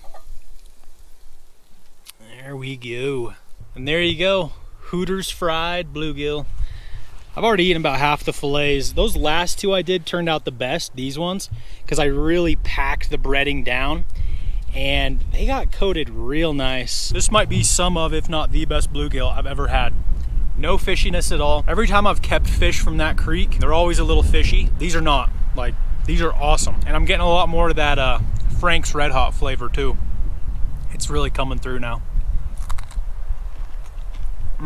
Nice crisp crunch. They definitely got better.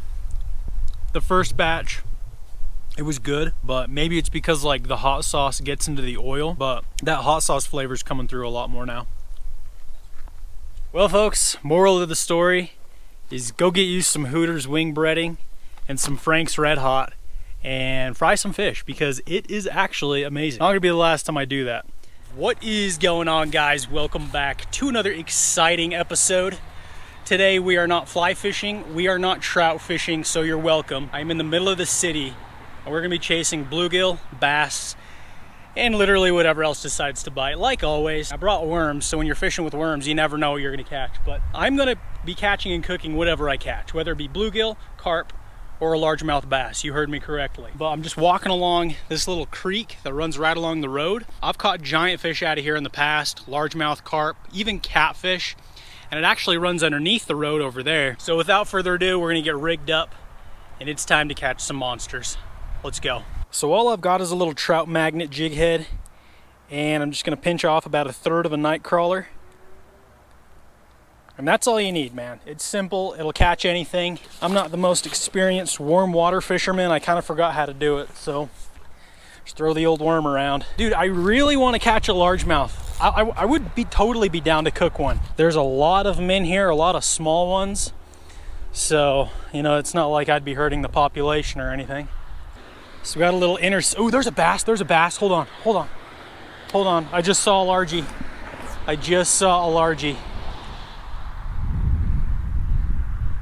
Oh my goodness. Okay, bass confirmed. I was just saying, we got a little 4-way intersection here and the creek runs under the road, and man, I've caught some giants out of here. And they come down, throw our worm up under there and just let the current take it all the way back up under the road.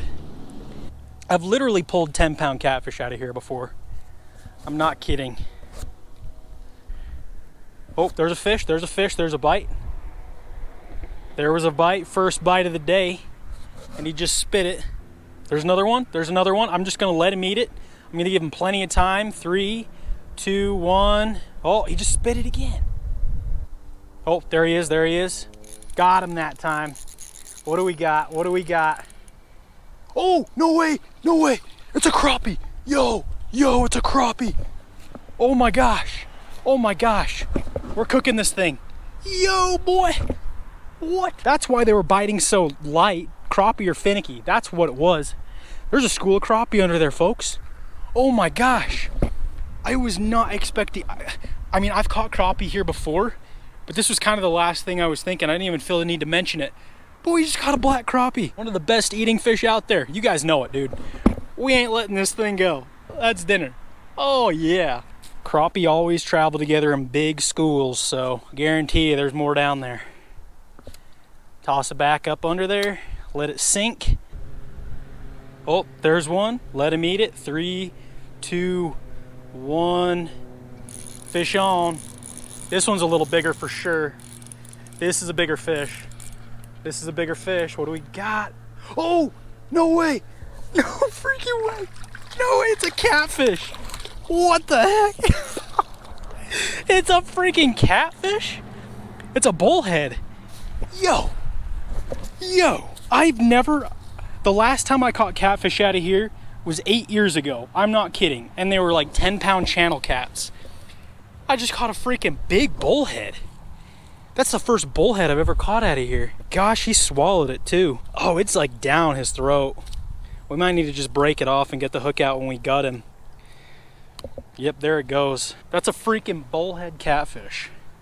We're keeping him. All day long we're keeping them. Oh my goodness. Ow, let go. I'd say crappie and catfish are the two most least common species to be found under this road, at least in my experience. And we just caught them back to back. So I guess a walleye's up next. I mean, that's possible. There's one. There we go, got him that time. Now that almost feels like a bluegill. Yep, it is a bluegill. How do you like that? My fish guessing skills are on point. That's a jumbo gill too. Yo, that's not bad. I'm gonna let him go, but I mean, we might keep a bluegill, add him to our little fish fry later. Heck yeah. Three fish, 3 species. There we go, fish on. What do we got? I think it's another bluegill. Yep, it is. It's a jumbo gill. Oh, yo. There's a bass that, oh my gosh. You guys, a huge largemouth just came and chased my bluegill. Oh my gosh, there he is. Oh my gosh. Guys, a 5-pound bass just came and he was chasing my bluegill around. He swiped at him right there. Dude, that's the craziest thing I've ever seen. Look at the size of this freaking gill. Oh my gosh, that thing is a dinner plate. Look at that. And a giant bass just came and swirled on him. That's unreal. I'm gonna get him back. See you, buddy. Good luck down there. Dude, if we hook like a smaller bluegill, that bass might come and absolutely murk him. In fact, I kind of want that to happen now. I'm gonna try to hook a little bluegill. Another bluegill. Yeah, look at that. Ooh, another giant bluegill. Holy cow, dude. Dude, these are some big gills, man. I am tempted to keep one of them, but this one did swallow it, so we might have to. Yeah, he swallowed it good. We're gonna take him with us. He ain't gonna survive. So there you have it. You got a jumbo bluegill, a little crappie, and then a bullhead catfish. That's the first bullhead I've ever caught out of here. All right, so we've come to the other side of the road. We were just fishing right over there. And now we're gonna try right here. The current's going this way. I feel like in the past, I've usually done better on this side, but we'll see. I mean, the bite has been pretty slow. I've only got like half a piece of worm left too. Yeah, something's got it, something's got it. Oh, he just dropped it, he just dropped it. He's got it, he's got it. Got him, fish on. Fish on, it is a, it's not fighting very hard. Just a little bluegill. Not even a jumbo bluegill, come on. Cool, little bluegill. Got him, there we go. Got him. It is a, oh, it's another crappie.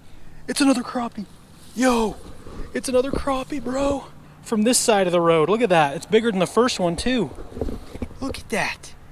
That's sick. Heck yeah, and we still got a piece of worm, so we can throw another cast under there. Bro, look at that, man.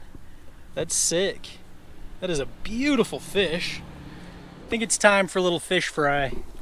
Got the tailgate down, we got our fillets on this plate. That is our catfish. This is the bluegill. This is the crappie. Obviously, I am not the best at filleting these little panfish because I never do it. So keep your comments to yourself, all right? I get it. Point is, we got most of the meat. What's really, okay, this catfish, look at that. That's throwing me off. I thought catfish had just white fillets like a bluegill, but that's like orange. That's like a trout fillet. Like what? And we got that red bloodline, which I've heard you want to cut that out because that's where the fishy flavor is. I'm not a pansy though. I'm not cutting it out. All right, we're gonna eat it as it is. And if we like it, we do. If we don't, we don't. Vegetable oil going in. We're gonna get the oil nice and hot. In the meantime, we're gonna take a couple eggs. I wanted to do hot sauce, but the store I went to was closed. So we're just gonna have to roll with the old egg.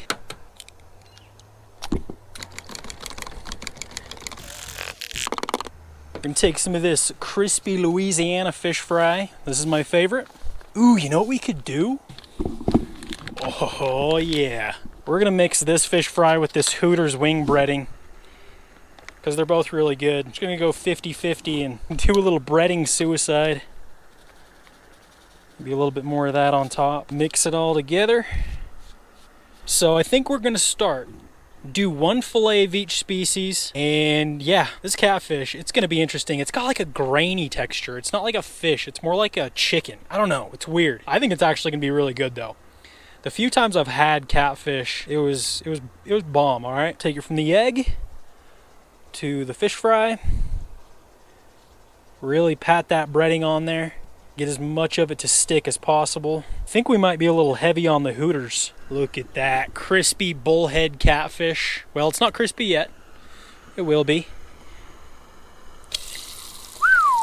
We can only do one at a time because this pot's only so big. We can go ahead and get a bluegill ready though. Wash it through. Into the fish fry. Look at that. Almost might need to turn the heat down. Oh yeah, that's looking good, my guy. It is done. Oh, crispy catfish. Set them on there. Take our bluegill. Oh yeah. In the grease. Get a crappie fillet ready.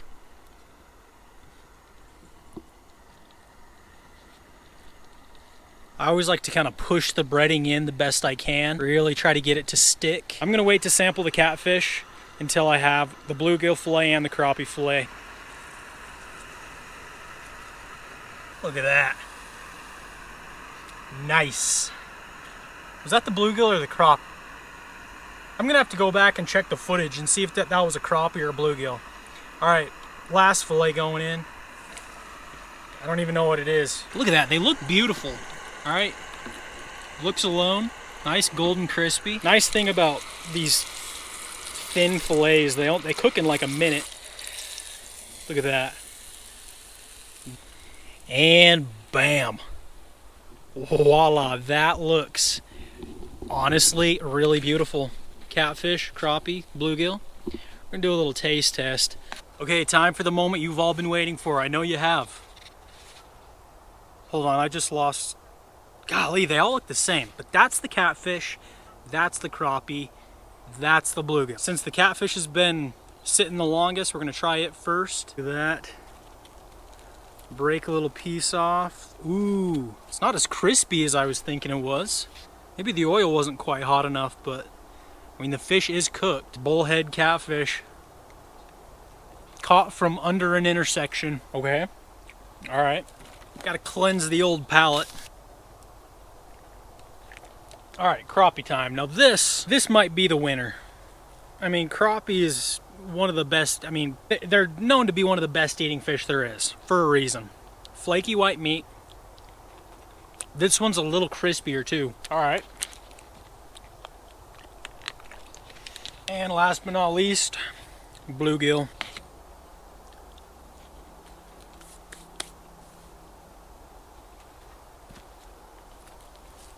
Okay, my mind is made up. Okay, yep. Coming in first place, bullhead catfish. Second place, crappie. Third place, bluegill. And I'll tell you why. I like the texture of the bullhead the best. Like, it's, I don't even know how to explain it, but it is more meaty. It's almost more rubbery. It's just thicker. It's a meatier meat. The flavor's okay. I wish it got more crispy. I don't think that's necessarily the fish. It's just because the oil might not have been quite hot enough. I don't know. Crappie, I like the texture of it a lot more. It's a little crispier. The flavor is kind of meh. It doesn't have a ton of flavor on its own. The bluegill, it's not bad, but someone's got to come in last. And yeah, I don't know. I just don't love the texture quite as much. And again, the flavor is just kind of meh. So honestly, all three are good. But this catfish, man, I don't know. It's kind of weird because eating catfish, a lot of people think it's gross anyway. But eating one from under an intersection in the middle of town, who knows what these fish are eating? Like, honestly, catfish are basically dumpsters. They'll eat anything. So who knows? Heck yeah. How's it going, guys? Welcome back to another exciting episode. We're doing some multi-species fishing today in the middle of the city underneath this road. There's a little creek right here and it runs underneath the highway. There's a little four-way intersection and you just throw a worm up under there, you don't know what you're gonna catch. A few days ago I caught crappie, bluegill, and a little bullhead catfish. So, you know, the opportunities are endless. There's giant largemouth, walleye, white bass, and who knows what else, maybe even trout. Probably not. We're gonna see if we can get into some panfish and then do a little multi-species catch, clean, cook. Should be a fun time. Let's go. Urban Creek mission begins now.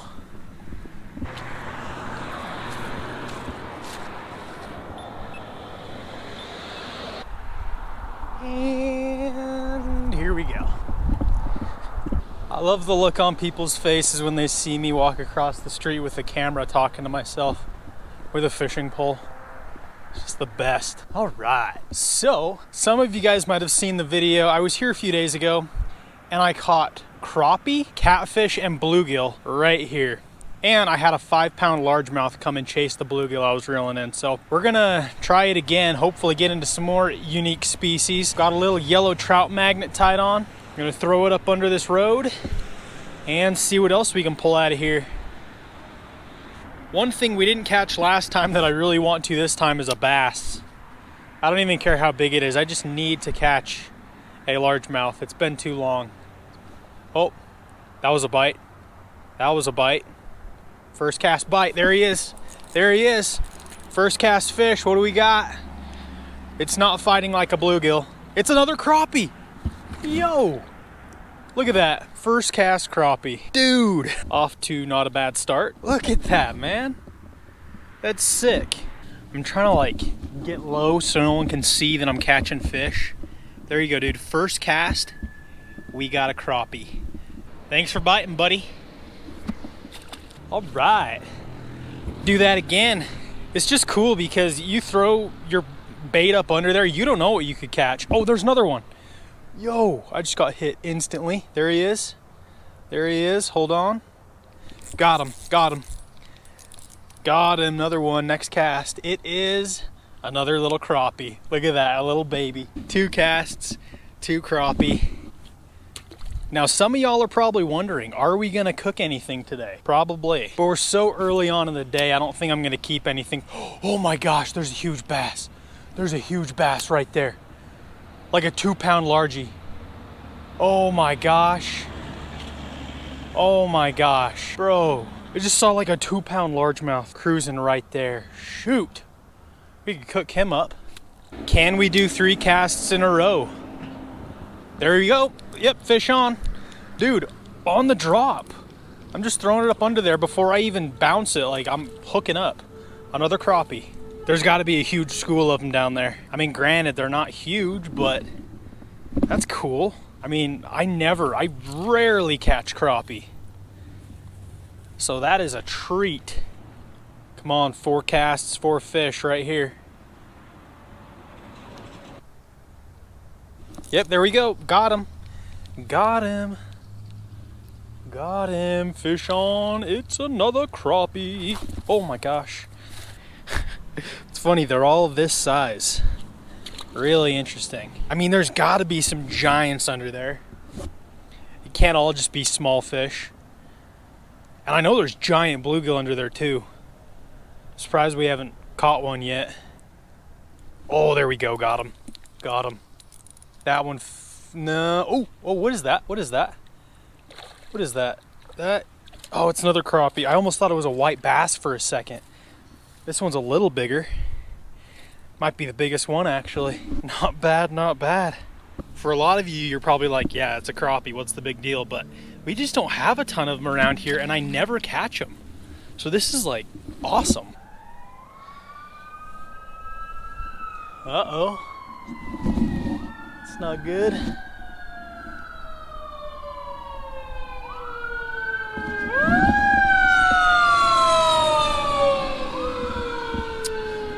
Uh-oh. A few moments later. That is weird. Caught like 5 crappie and 5 casts and nothing for the last 10 casts. What the heck? Oh, there's a bite. My line just jumped. There it goes again, there it goes again. There it goes, there it goes. Fish on. Fish on. It feels like a bluegill or crappie. Well, actually, I can't even tell. What do we got here? What is this? Oh, yep. Just a big old bluegill. So I changed tactics that time. I took the jig head off and just put on a plain bait hook so it wouldn't sink straight to the bottom. And that allows the current to just take the worm farther up under the road. And look at that, just hooked right there in the tip of the nose. That's a big old gill. Anytime you can lip a bluegill, that's a nice fish. Beautiful. First bluegill of the day. Fish on. Oh, look at that. Another little crappie. Love me some crappie. See ya. Hey folks, check it out. We finally got a bass. How about that? A solid 3-incher. I threw my worm clear up this bank because I saw like a 2-pound bass. But this one comes in hot and smokes it. There you go. We've caught our bass. Fish on. Fish on. Got him. Another crappie. Oh yeah. There we go. You know what? I've decided that we are going to keep a couple of these things. He's going to be tasty. Haven't decided how we're going to cook them, but we definitely are, because it's not often I get crappie, so I got to take advantage of it. We're just going to set them right there. I feel like if we got 2 that size, that'd be a pretty good meal for us. I will say the bite has slowed down significantly. I mean, I was getting a bite every cast. Now it's like 1 out of every 5 I might.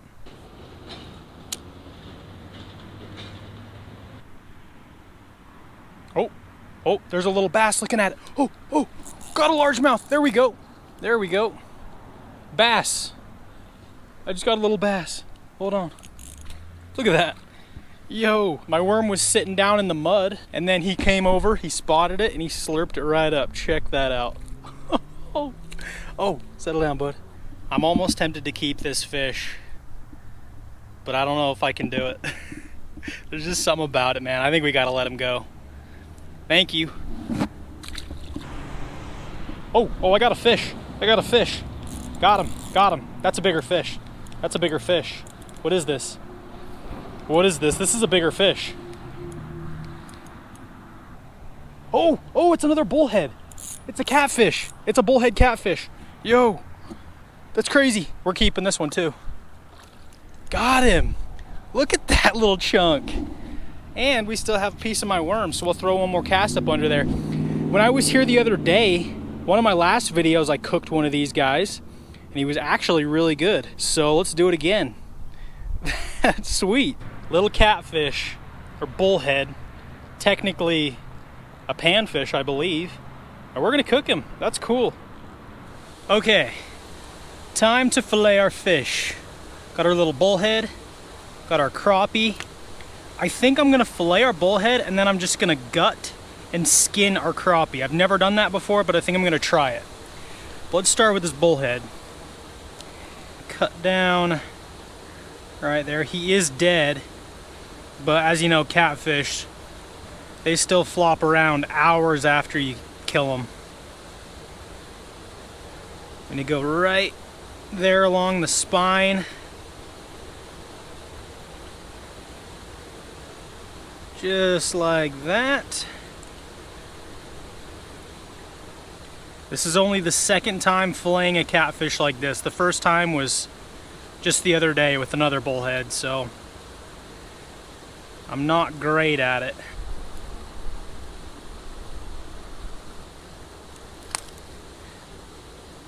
There's one fillet.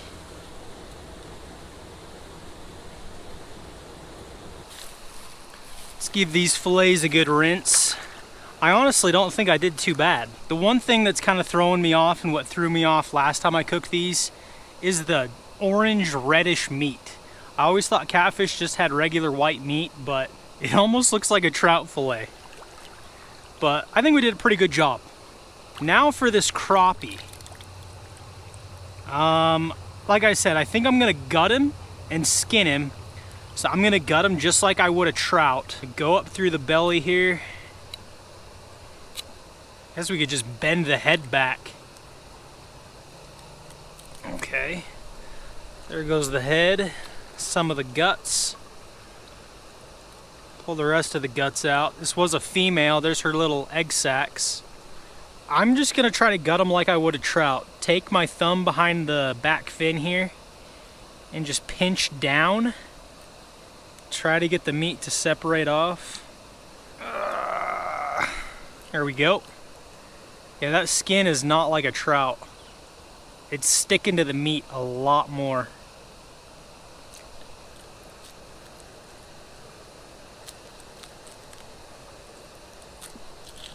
There we go, there we go. We're getting it. Yeah, there we go. That looks pretty good. And there you have it. That is the first time ever skinning a crappie whole. We missed a little bit of meat down there where the bottom fin was, but I think it was like mostly cartilage. But we definitely got more meat than we would have if we just filleted them up. But that is very interesting. I think we'll bread him and fry him whole just like that. So I just ran to the store to grab some ingredients. We have some avocado oil. I've never fried fish with avocado oil, but apparently it's like one of the best oils you can fry in, I think. I don't know. I sure paid enough for it, so it better be good. And then we've got some spicy chicken fry. I've never seen this before, so I had to pick it up and give it a try. I want to try it with fish and also some chicken. And then some Cholula, which will be our wet ingredient. Avocado oil. Is it worth the hype? I don't know, man. All to fry some crusty little bullhead I caught underneath a highway. Dude, this stuff was really expensive, so honestly I'm only gonna use like the bare minimum. It's got a higher smoke point, 500 degrees, so yeah. Let's crank this baby up. Spicy chicken fry. I've had the regular chicken fry and it's flipping bomb. Ooh hoo hoo, smells good. I'm gonna try to use just a little bit of this too because I want to save it. Come to think of it, I probably should have bought 2 or 3 bags because I've never seen this before other than the one store I just went to today. And then you guys probably have a pretty good idea of what we're gonna do here. This isn't just the original Cholula, this is chili garlic. That ought to be pretty good. Can't decide if I like Cholula or Frank's Red Hot better. Let me tell you, that actually smells amazing. Oh my gosh. Like, my mouth's starting to water. I haven't even eaten anything today. Nothing. I've been driving around looking for fishing spots. So we've got our fish, and I'm gonna give them a good rinse. Of course, you always gotta give your fish a good rinse. Then you wanna pat them dry. Drop our fillets in the hot sauce. I think we might need a little more. There we go. Take our catfish. Set it on in there. Turn them over. Hit that side.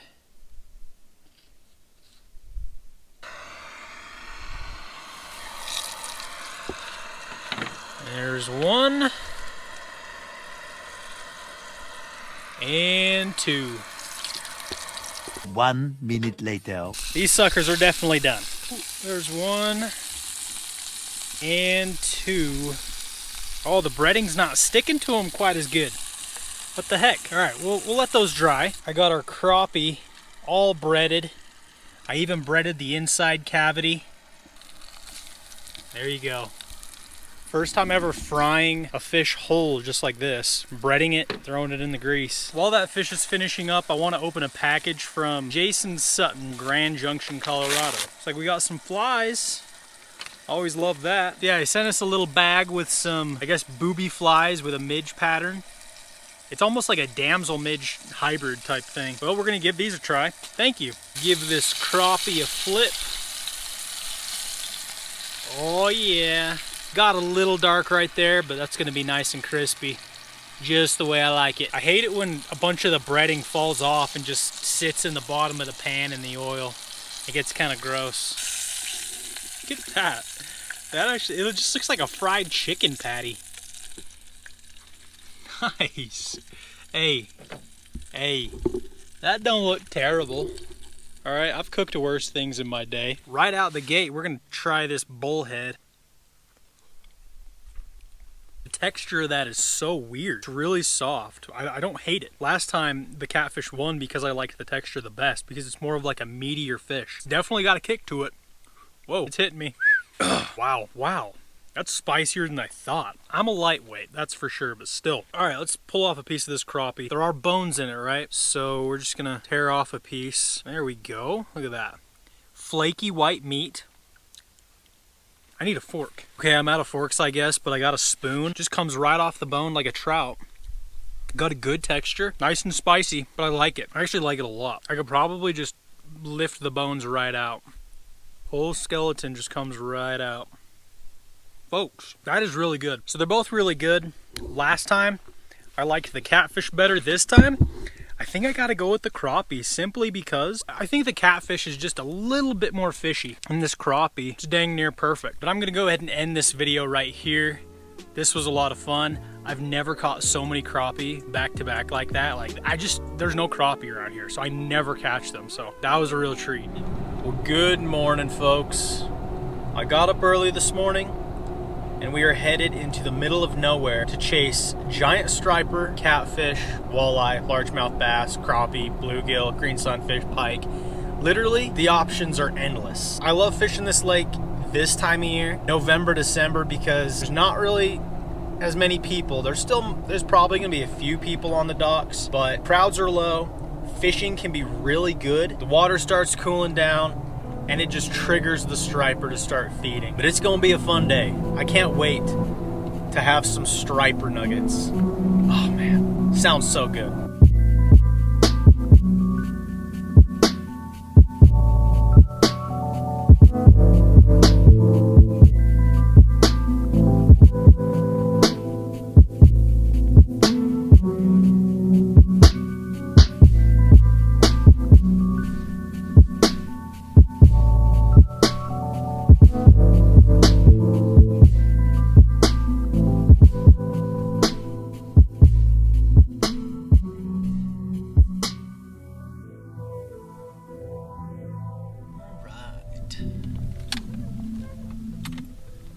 Here we are.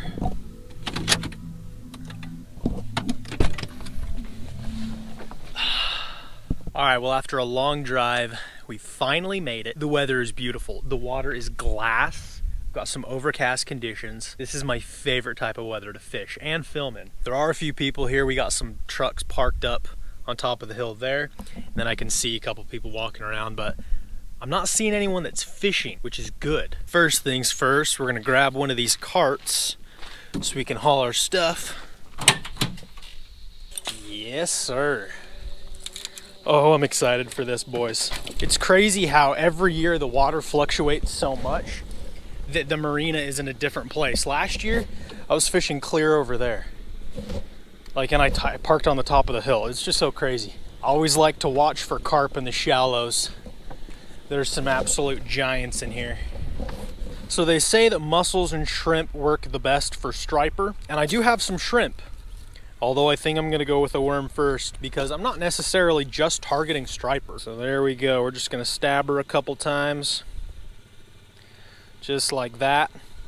And hang it over the edge. So we're gonna drop her down. I've got my 5.6 ugly stick, ultralight. My PC Fun Carbon X 500 reel with some 6-pound fluoro. Just a nice little jigging rod, ultralight. Now we're just gonna toss this Rapala flicker shad around. See if we can pick off any striper lurking in the marina.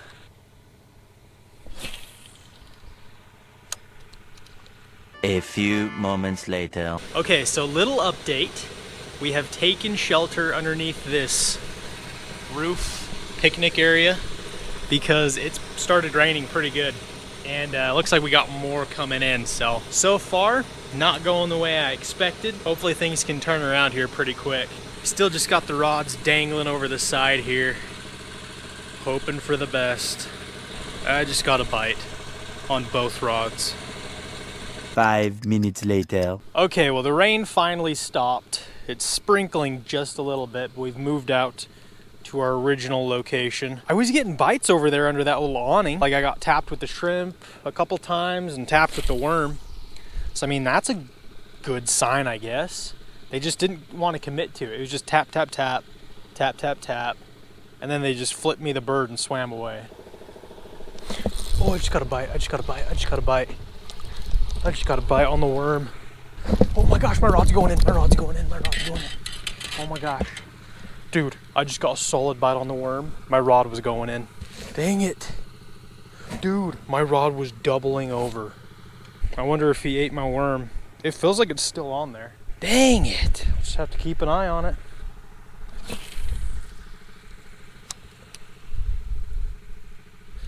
Fish, fish, fish. Oh my gosh, fish. Oh, look at that. It's a little striper. Hey. Check it out, folks. First fish of the day.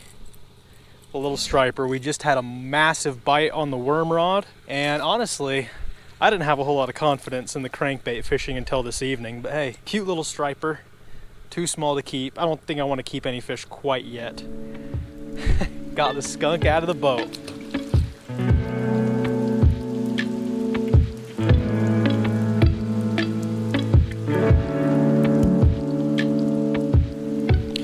That is a bite.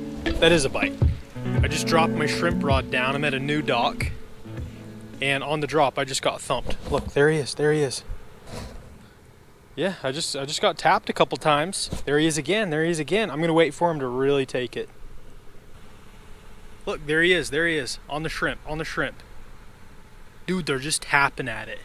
This is crazy. These are the most finicky bites I've ever gotten here. I just moved down like half a dozen docks, and on the drop, shrimp starts getting thumped, but absolutely no commitment. There he is again. There he is again. Look at him. Dude, I'm just gonna have to like set the hook. I'm gonna have to feel for him, wait, and just rear back and hopefully get him. Hooked up, hooked up, hooked up. There we go. I was sitting on my box there, just on my phone. I look over, my rod's all the way down. Turn the camera on, and we are hooked up. What do we got? This was a shrimp and a little piece of a night crawler. Catfish. Catfish, baby. Look at that. Oh, wow. Dude, that's cool. Tiny little channel cat, second species of the day. That might be down there what's been messing with me. Because, dude, I've been getting little bites here and there for the last hour. Haven't been able to capitalize on them. Look at that. That's a tiny little catfish. I'm keeping him, dude. How slow the fishing... I mean, it's already been a slow day. I don't know how many more fish we're going to get. So I'm not taking any chances.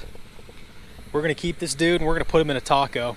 Many hours later. All right, little midday update. I can't even remember the last time I've turned the camera on, because for the last like 3 hours, we've probably gotten 50 bites. They've all been little taps. Tap, tap, tap. Tap, tap, tap. It's like there's a bunch of 2-inch bluegill down there just nipping at it, because I've not been able to hook a single one. However, I do have a hypothesis as to why we're not catching them. It's because we're trying, and everyone knows when you try to catch fish, you're not gonna catch fish. So we're gonna cook a little dinner. Got the stove, we got some better cheddars and bacon. Oh my goodness, look how beautiful. Bacon wrapped better cheddars. Shout out to Trout Howler. I'm even gonna warm my buns up. Just gonna stick them right in there. If I catch another fish, I'm just gonna keep it at a spot. Oh my gosh! Oh my gosh, did you guys see that? Oh my gosh. And he came off. I think I still got my worm. I'm gonna check it though. Did you guys see that? Oh my goodness.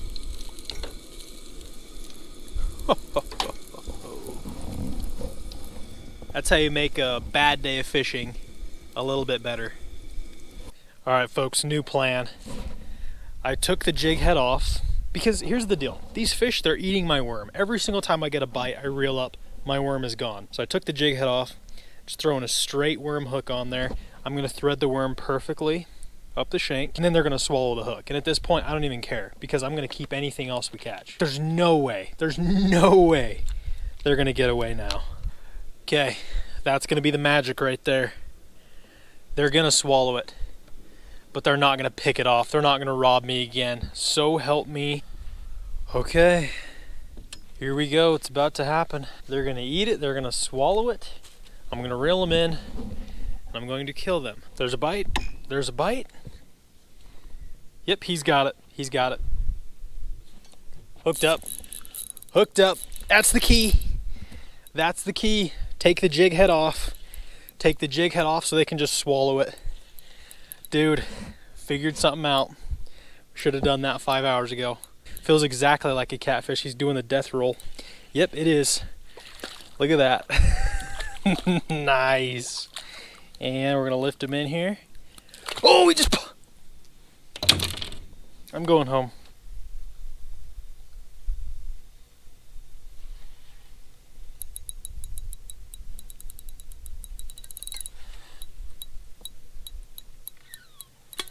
Oh, oh, I've got a fish. I've got a fish. I thought I was snagged on the bottom.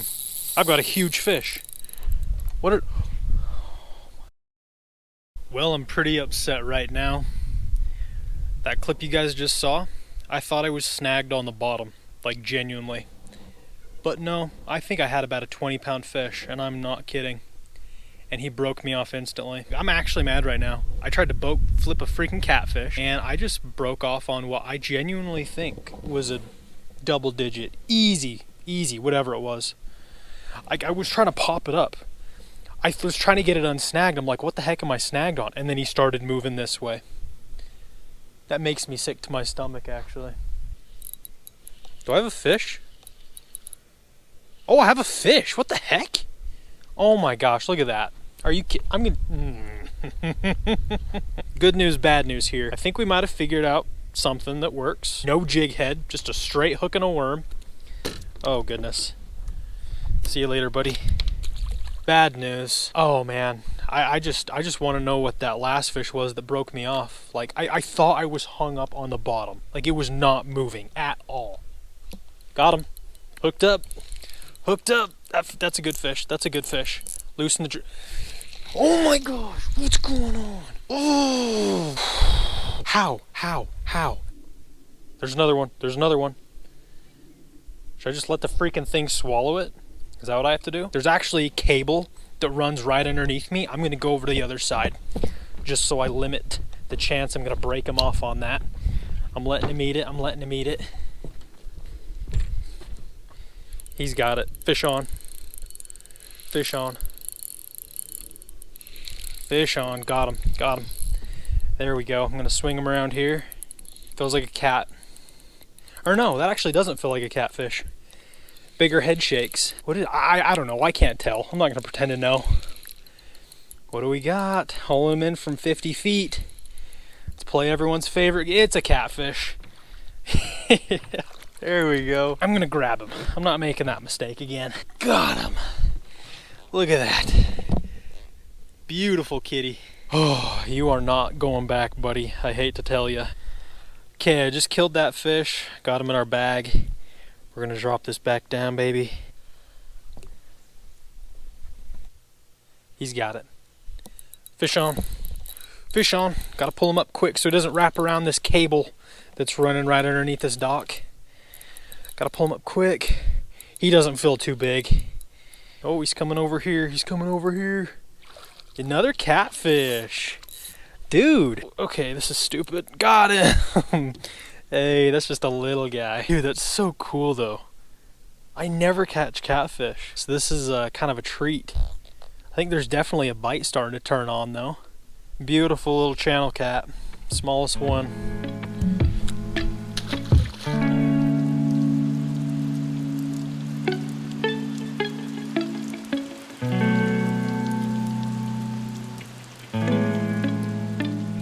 Good morning, folks.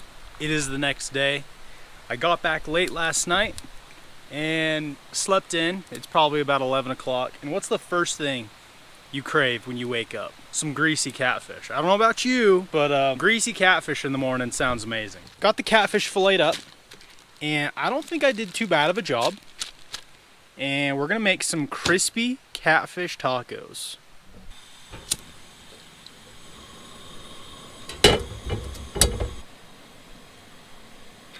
When I was cleaning these and I rinsed the fillets off in the water, I kid you not, there was oil that was coming off of these. Like, you know how oil floats to the surface? That's how greasy these fish are, which I don't know if that's gonna be a good thing, if they're gonna have a lot of flavor, but they did come from some cold, clean water. Look at that, I did the best on that fillet. That's a slab. We're gonna pat these puppies dry. So we're gonna fry these fish first and then we'll put them in a taco. But we are gonna use some spicy chicken fry. In fact, I cooked some crappie, bluegill, and bullhead with this the other day. Frank's Red Hot. Drop them in the Frank's. Swish them around. I'm actually gonna take the breading and pour it onto a plate, because then I can kind of pack the breading onto the fillets a little better. Drop it in there. Get some of that breading on top and really pack it on there. That's the key.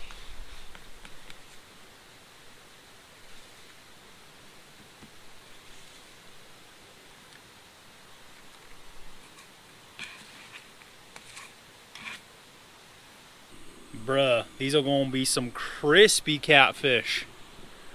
Really pack the breading on there. Give it a little shake. Okay, now for the most satisfying part. Oh yeah.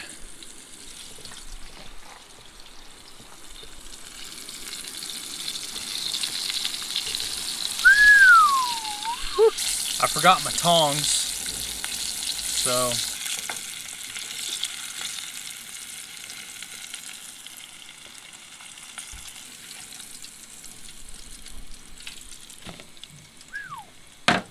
we'll let our fish cool for a minute, and this tortilla should be getting nice and hot. Give it a flip. Oh no, our tortilla's starting to get a little dark. Okay, we're turning that off. Tortilla going on our plate. First thing is first, we're gonna take a piece of our catfish, golden crispy, set them right in the middle. I think, yeah, and then we'll just break about half of this one off. Yeah, we'll just put it right there. Oh my goodness, we'll just eat that one in a minute. Next, we got some avocado and onion. And that's just about all you need. I got some shredded cheese also. Our avocado's looking a little sad, but oh, there goes that.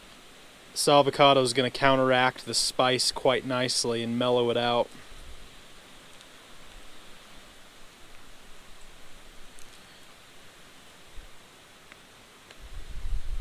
And some onion.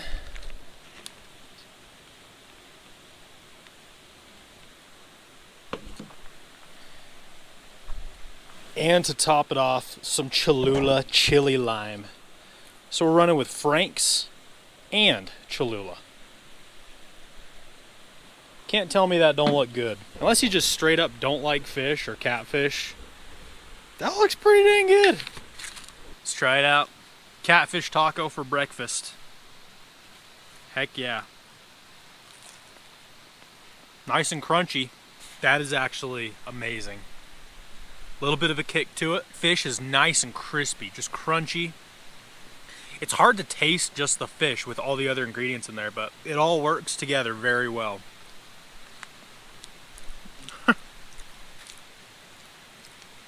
Two things. That fish fry, that spice, well, it's not even fish fry, it's chicken fry. That's bomb. Super crunchy. And the fish, it's good, but straight up, you could tell me that's chicken and I wouldn't even doubt it. Like, it doesn't taste like fish at all. There's no fishiness to it. That was good.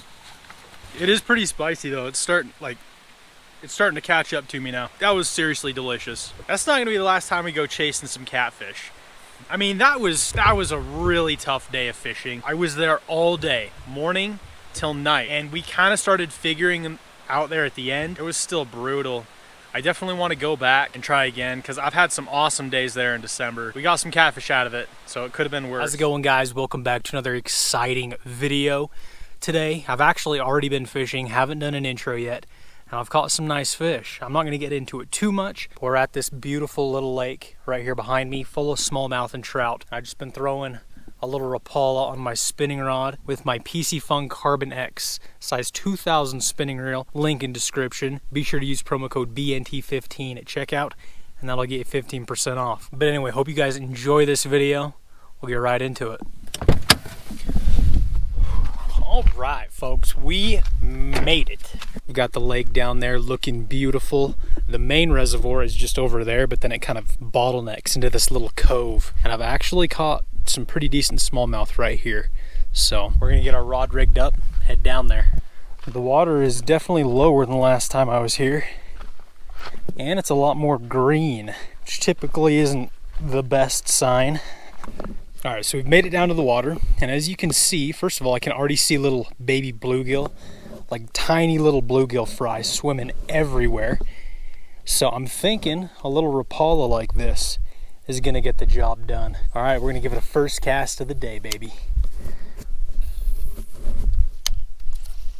I know smallmouth definitely like to hang around big rocks and boulders, and I think I'm in a good spot for that. Especially over here, you can see how the far bank just kind of slopes straight down. There's lots of big broken rock and boulders. There's gonna be smallies around here. It's just a matter of, are they hungry? Oh, something just jumped over there. Did you guys hear that? Fish on, fish on, fish on, hooked up. What do we got? Little small, oh, what is it? No! Little smallmouth, dude. Third cast. Heck yeah, that's a good sign. I just saw something jump clear back up in that corner. Already got a smallmouth in the first 3 casts. Not bad, not bad. There we go. Oh, just lost another one. Just lost another one. I'm gonna tighten my drag down. Dude, just got demolished. Another one. There we go. Same spot. Same spot. Nice smallmouth. Yes, dude. Nice. Look at that. This is not a bad fish. Heck yeah, I'll take that. Nice, dude. Oh, hold on. Hold on, buddy. Hold on, buddy. Ow, hold on. I do have my net right over there. Got him. There we go, guys. First fish of the evening. Pretty little smallmouth bass. This is like the ideal size to keep. But first one, I mean, we've had 3 fish in like 6 casts. So I'm gonna let this one go. But that is awesome. Good start to the afternoon on the little Rapala. All right, first smallmouth of the evening. We'll let him go. Thank you for biting, buddy. There he goes. Heck yeah, dude. Feels good to catch a bass. That is the first fish ever caught with this new Carbon X reel. Nice. She's no longer a virgin. All right, we'll toss back in there. Got mud on the, nice. Just set my reel or my rod in mud. Great. Oh, there was one. There was one. Just missed another one, folks. They're down there. They are down there. You know, I've also caught trout doing the same thing. Just throwing Rapalas along rocks for these smallies. I caught a couple trout that way too. Now it is September, so the water's fairly warm. Usually around this time is when the trout start getting a little more active as it starts to cool. So, I mean, I'll take a bass, I'll take a trout. I want to make a sandwich out of something today.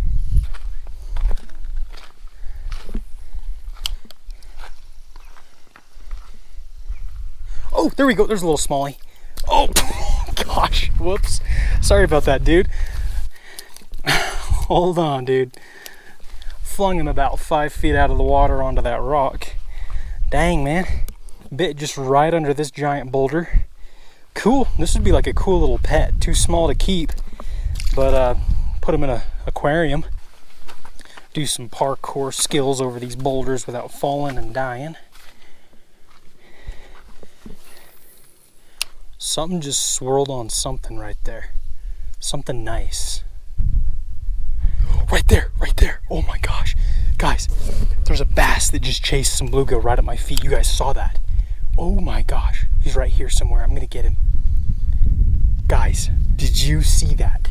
Big old bass just chased something right up here. There's fish hunting, dude. I've only had that happen one other time where a fish literally got him. There's a fish. Nice one. Oh, that's a trout. That's a trout. Trout. Trout. Nice trout. We're gonna keep him. We are gonna keep this guy. I don't have my net. He's on the other side of the, it's on the other side of the bank there. Hold on. We're gonna flip him. Nice. There we go. There's some dinner for us. Beautiful rainbow trout. I am still gonna keep a bass, but dude, I cannot turn down a nice fat rainbow. There we go. I'm gonna kill him real quick because I know I'm gonna let him go accidentally. There he goes. Beautiful rainbow trout. We're gonna get some nice fillets off of him. I don't know if we're gonna cook him tonight with the bass or if I'm just gonna take him home, but either way, we have a nice tasty trout. Oh, another one, next cast. This is just a little smallie. There we go, too small to keep. Dude, like I said, man, I wanna go get a little fish tank and figure out if I can get me a little pet bass and grow it up. That'd be some cool videos. Sweet. See you, buddy. Can we get 3 casts or 3 fish with 3 casts? Ooh, there's that fish again. There's that fish again. He just swirled. Did you guys see that? Big fish just swirled on something right there again. I don't know where that fish is. I've seen him twice now, assuming it's the same one. Big old bass, just swirling on little minnows. There's a fish. Yep, that's a fish.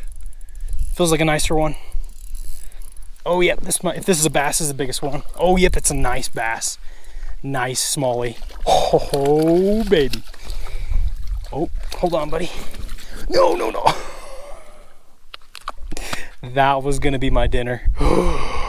Now we'll just get back down there. Darn it. That was a nice bass. Oh my gosh. What in the world is that? Check this out. What kind of monster do we got going on? Where'd he go? Where'd he go? Look at that thing. Oh my goodness. That's insane. That's just a giant ant of some kind. That is insane. Dang, dude, we could throw him on a hook, probably catch something pretty cool.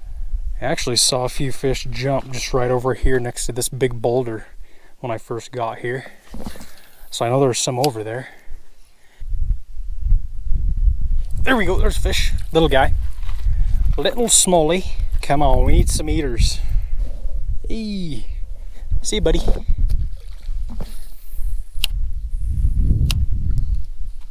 Oh, got him! This second it hit the water. Oh my gosh.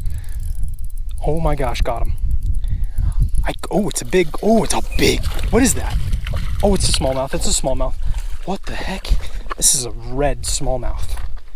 Dude, look at this fish. I don't think I've ever seen a smallmouth this dark. Whoa, holy cow. Check that out. Calm down, calm down. Gotta be careful. There we go, got him. Look at that fish. I don't think I've ever seen or caught a smallmouth this dark. Like I literally thought he was like a carp when I hooked him.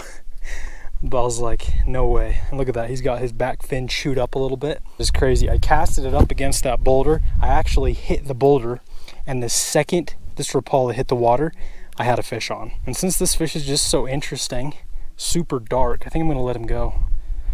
That is awesome though. That's the biggest one of the day. Gotta give him the old Lake Fork guy sniff. Bam, thanks for biting, buddy. There he goes.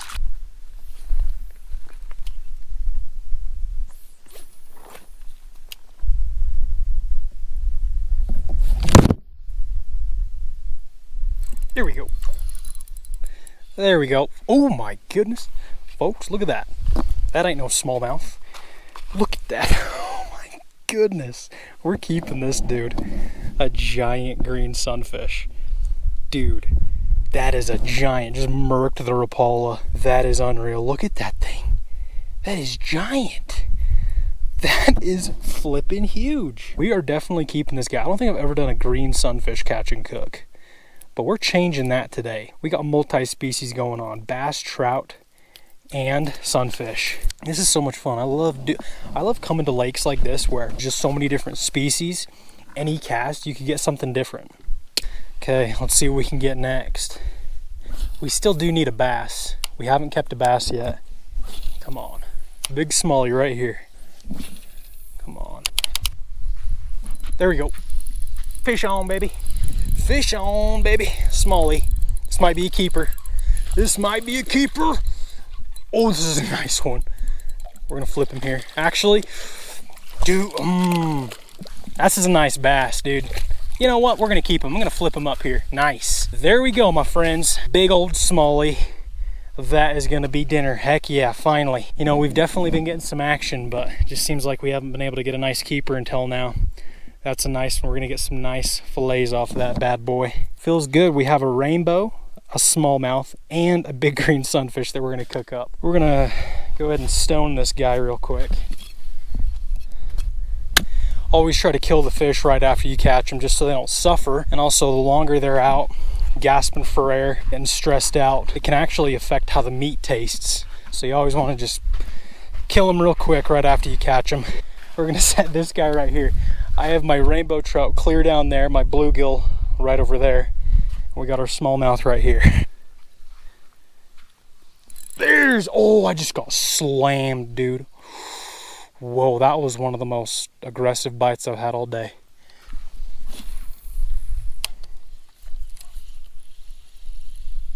Oh, there we go, got him. Got him. Oh, there he goes, dude. I saw him swirl. I saw a bunch of minnows scatter like on the surface, and I saw a swirl, casted right over to it. Hooked up immediately. It's like sometimes they hit it so hard, they just knock slack in your line and you can't get a good hook set into them. Oh, there he is again. There he is again. Got him that time. Come on. What do we got? Little smallie, dude. There's no way that was the same one. Thanks for biting. Peace. Like one just surfaced right there. One just chased a school of bait fish. Got him, nice smallie. Oh no, that's another trout. There's another trout. Oh, look at that. Dang, oh, there he goes. Dang it. I probably would have let that one go, but I wanted to show you guys. Darn it. What the crap, dude. Stupid line. What was that? Just tangles out of nowhere. Oh, great. How does that happen? One cast and it just looks like it went through a tornado. Honestly, how does that happen? It's tied in like 6 different knots now. All right, there we go, retied. I don't know what happened there, but yeah, hopefully we don't get any more knots today.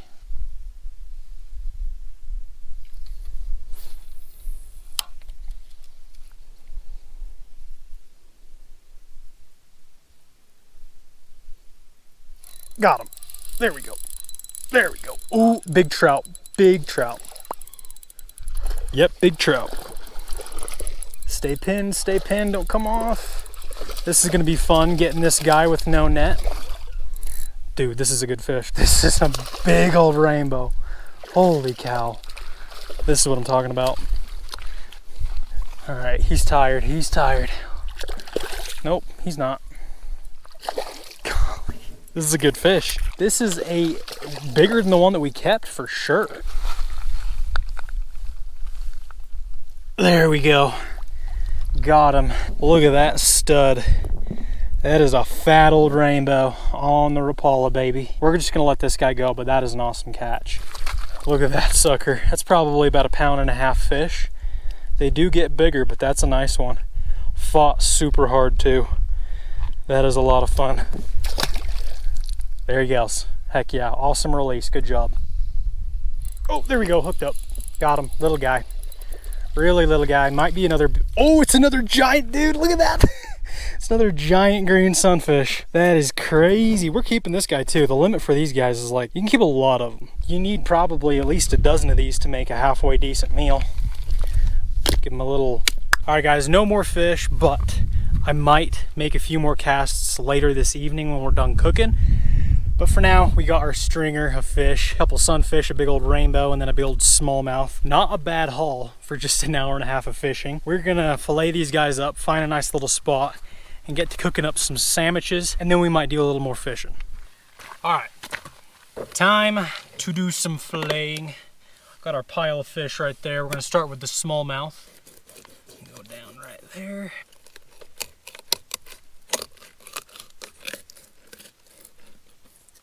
There we go. Not bad. All right, there's a couple nice smallmouth fillets. Did pretty good. Got just about all the meat off of them. Now, fillet our trout.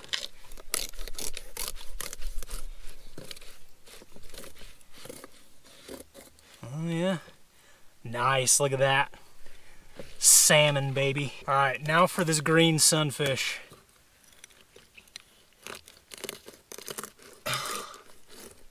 Oh, that actually wasn't too bad. All right, we got our bag of fillets right here. I think I did a pretty good job. We got our carcasses right here. Go ahead and toss them out. Apparently there's a lot of crawdads in here, and I'm sure the other bass in there will tear that to shreds. Our trout, pretty much nothing wasted on that dude. Heck yeah. Well, I'm just sitting here wondering if I'm about to get rained out, because it just started sprinkling a few minutes ago. It stopped, but got some dark clouds off in the horizon, and I'm about to set up all my cooking stuff. Just kind of rolling the dice with it, but I think we're gonna do it. Get our stove out. Doing a little tailgate cooking today. All right, we got our bag of fillets right here. I'm gonna go ahead and rinse them all off with some clean water. I think for now, I'm gonna cook 1 rainbow trout fillet, 1 smallmouth bass fillet, or just enough for a sandwich, because I have 2 buns. So we're gonna do 1 bass fillet, 1 trout fillet, and a couple of these little sunfish fillets. Now what I'm doing is just going down the fillets with these forceps and just pulling those pin bones out. Kind of tedious, but it's worth it. There we go. pot going on, and we're gonna go ahead and take about 2 years off our lifespan, use some pure vegetable oil, because I didn't really feel like paying $14 for avocado oil today. Oh yeah, there we go. Heck yeah. Sip. I just realized I forgot something. Forgot an egg. Dang it. I was gonna mix the fillets up in some egg and then toss them in some fish fry here, but I don't have any eggs, so looks like we're just gonna be going straight in the fish fry with no, nothing to stick to it. That's a shame.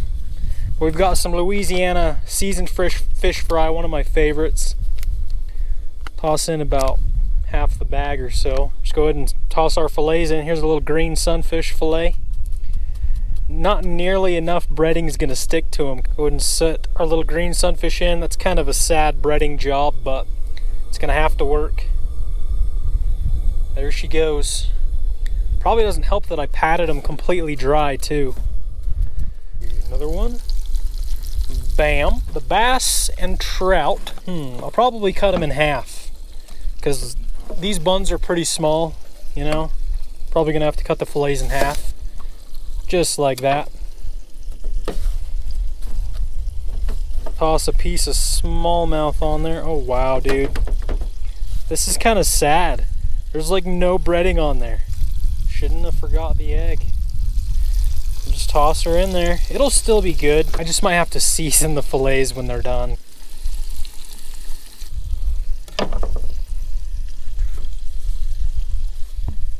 We're gonna take our little greenies off. They're definitely done. Let them dry on our paper towel. We'll go ahead and toss a piece of the rainbow in. The rainbow's probably gonna be my favorite if we're being honest.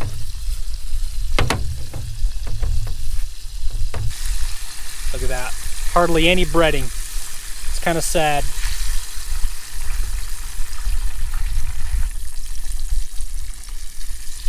Last little strip of trout going in. Alright, in the meantime, we're going to prepare our sandwiches. We have our buns right there. And we're going simple. Pickles, of course. And then we have some yum sauce. I saw it at Walmart and I'm like, we'll give it a try. It's for Japanese steak / chicken / shrimp sauce. And it's gluten free. I just realized that. Dang it. It's kind of watery. I'll take some pickles. Take a piece of smallmouth, set it right on there.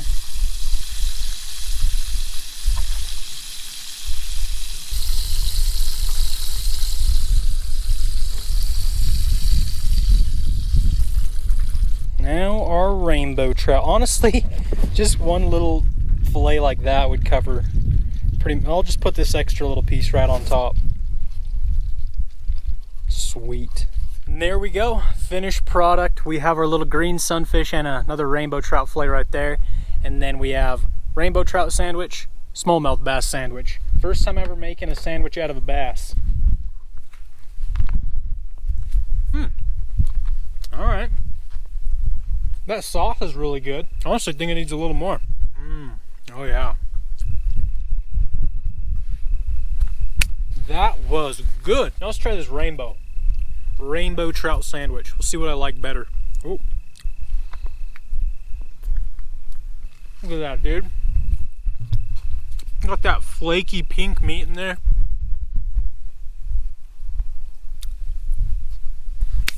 That was amazing. Oh my goodness, I am so happy with that, man. Kept it simple, some pickles, a little bit of sauce. That's all you need, man. I do have another piece of rainbow and the green sunfish. We haven't tried the green sunfish yet. So we're gonna take a little sauce.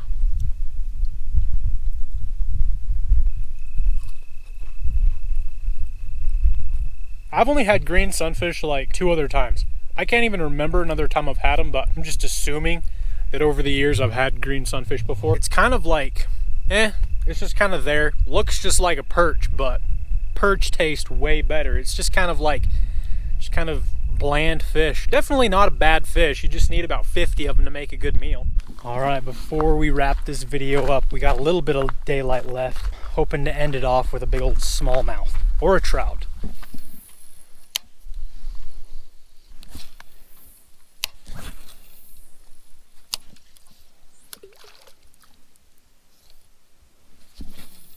All right, guys. Well, unfortunately, we couldn't get a big smallmouth to end the day. But that's all right because we caught some nice smallies, a couple nice trout, and some green sunfish all in like a couple hours of fishing. So not bad, and cooking up some delicious fish sandwiches. So all in all, great evening out here. Hope you guys enjoyed it as much as I did. If you did, be sure to give this video a thumbs up and subscribe if you haven't already. I would really appreciate it. Don't forget to check out the reel I was using, the PC Fun Carbon X 2000. I will leave a link to the description. Be sure to use promo code BNT15 at checkout. And that'll get you 15% off. But other than that, thank you guys for watching, and I'll see you in the next one.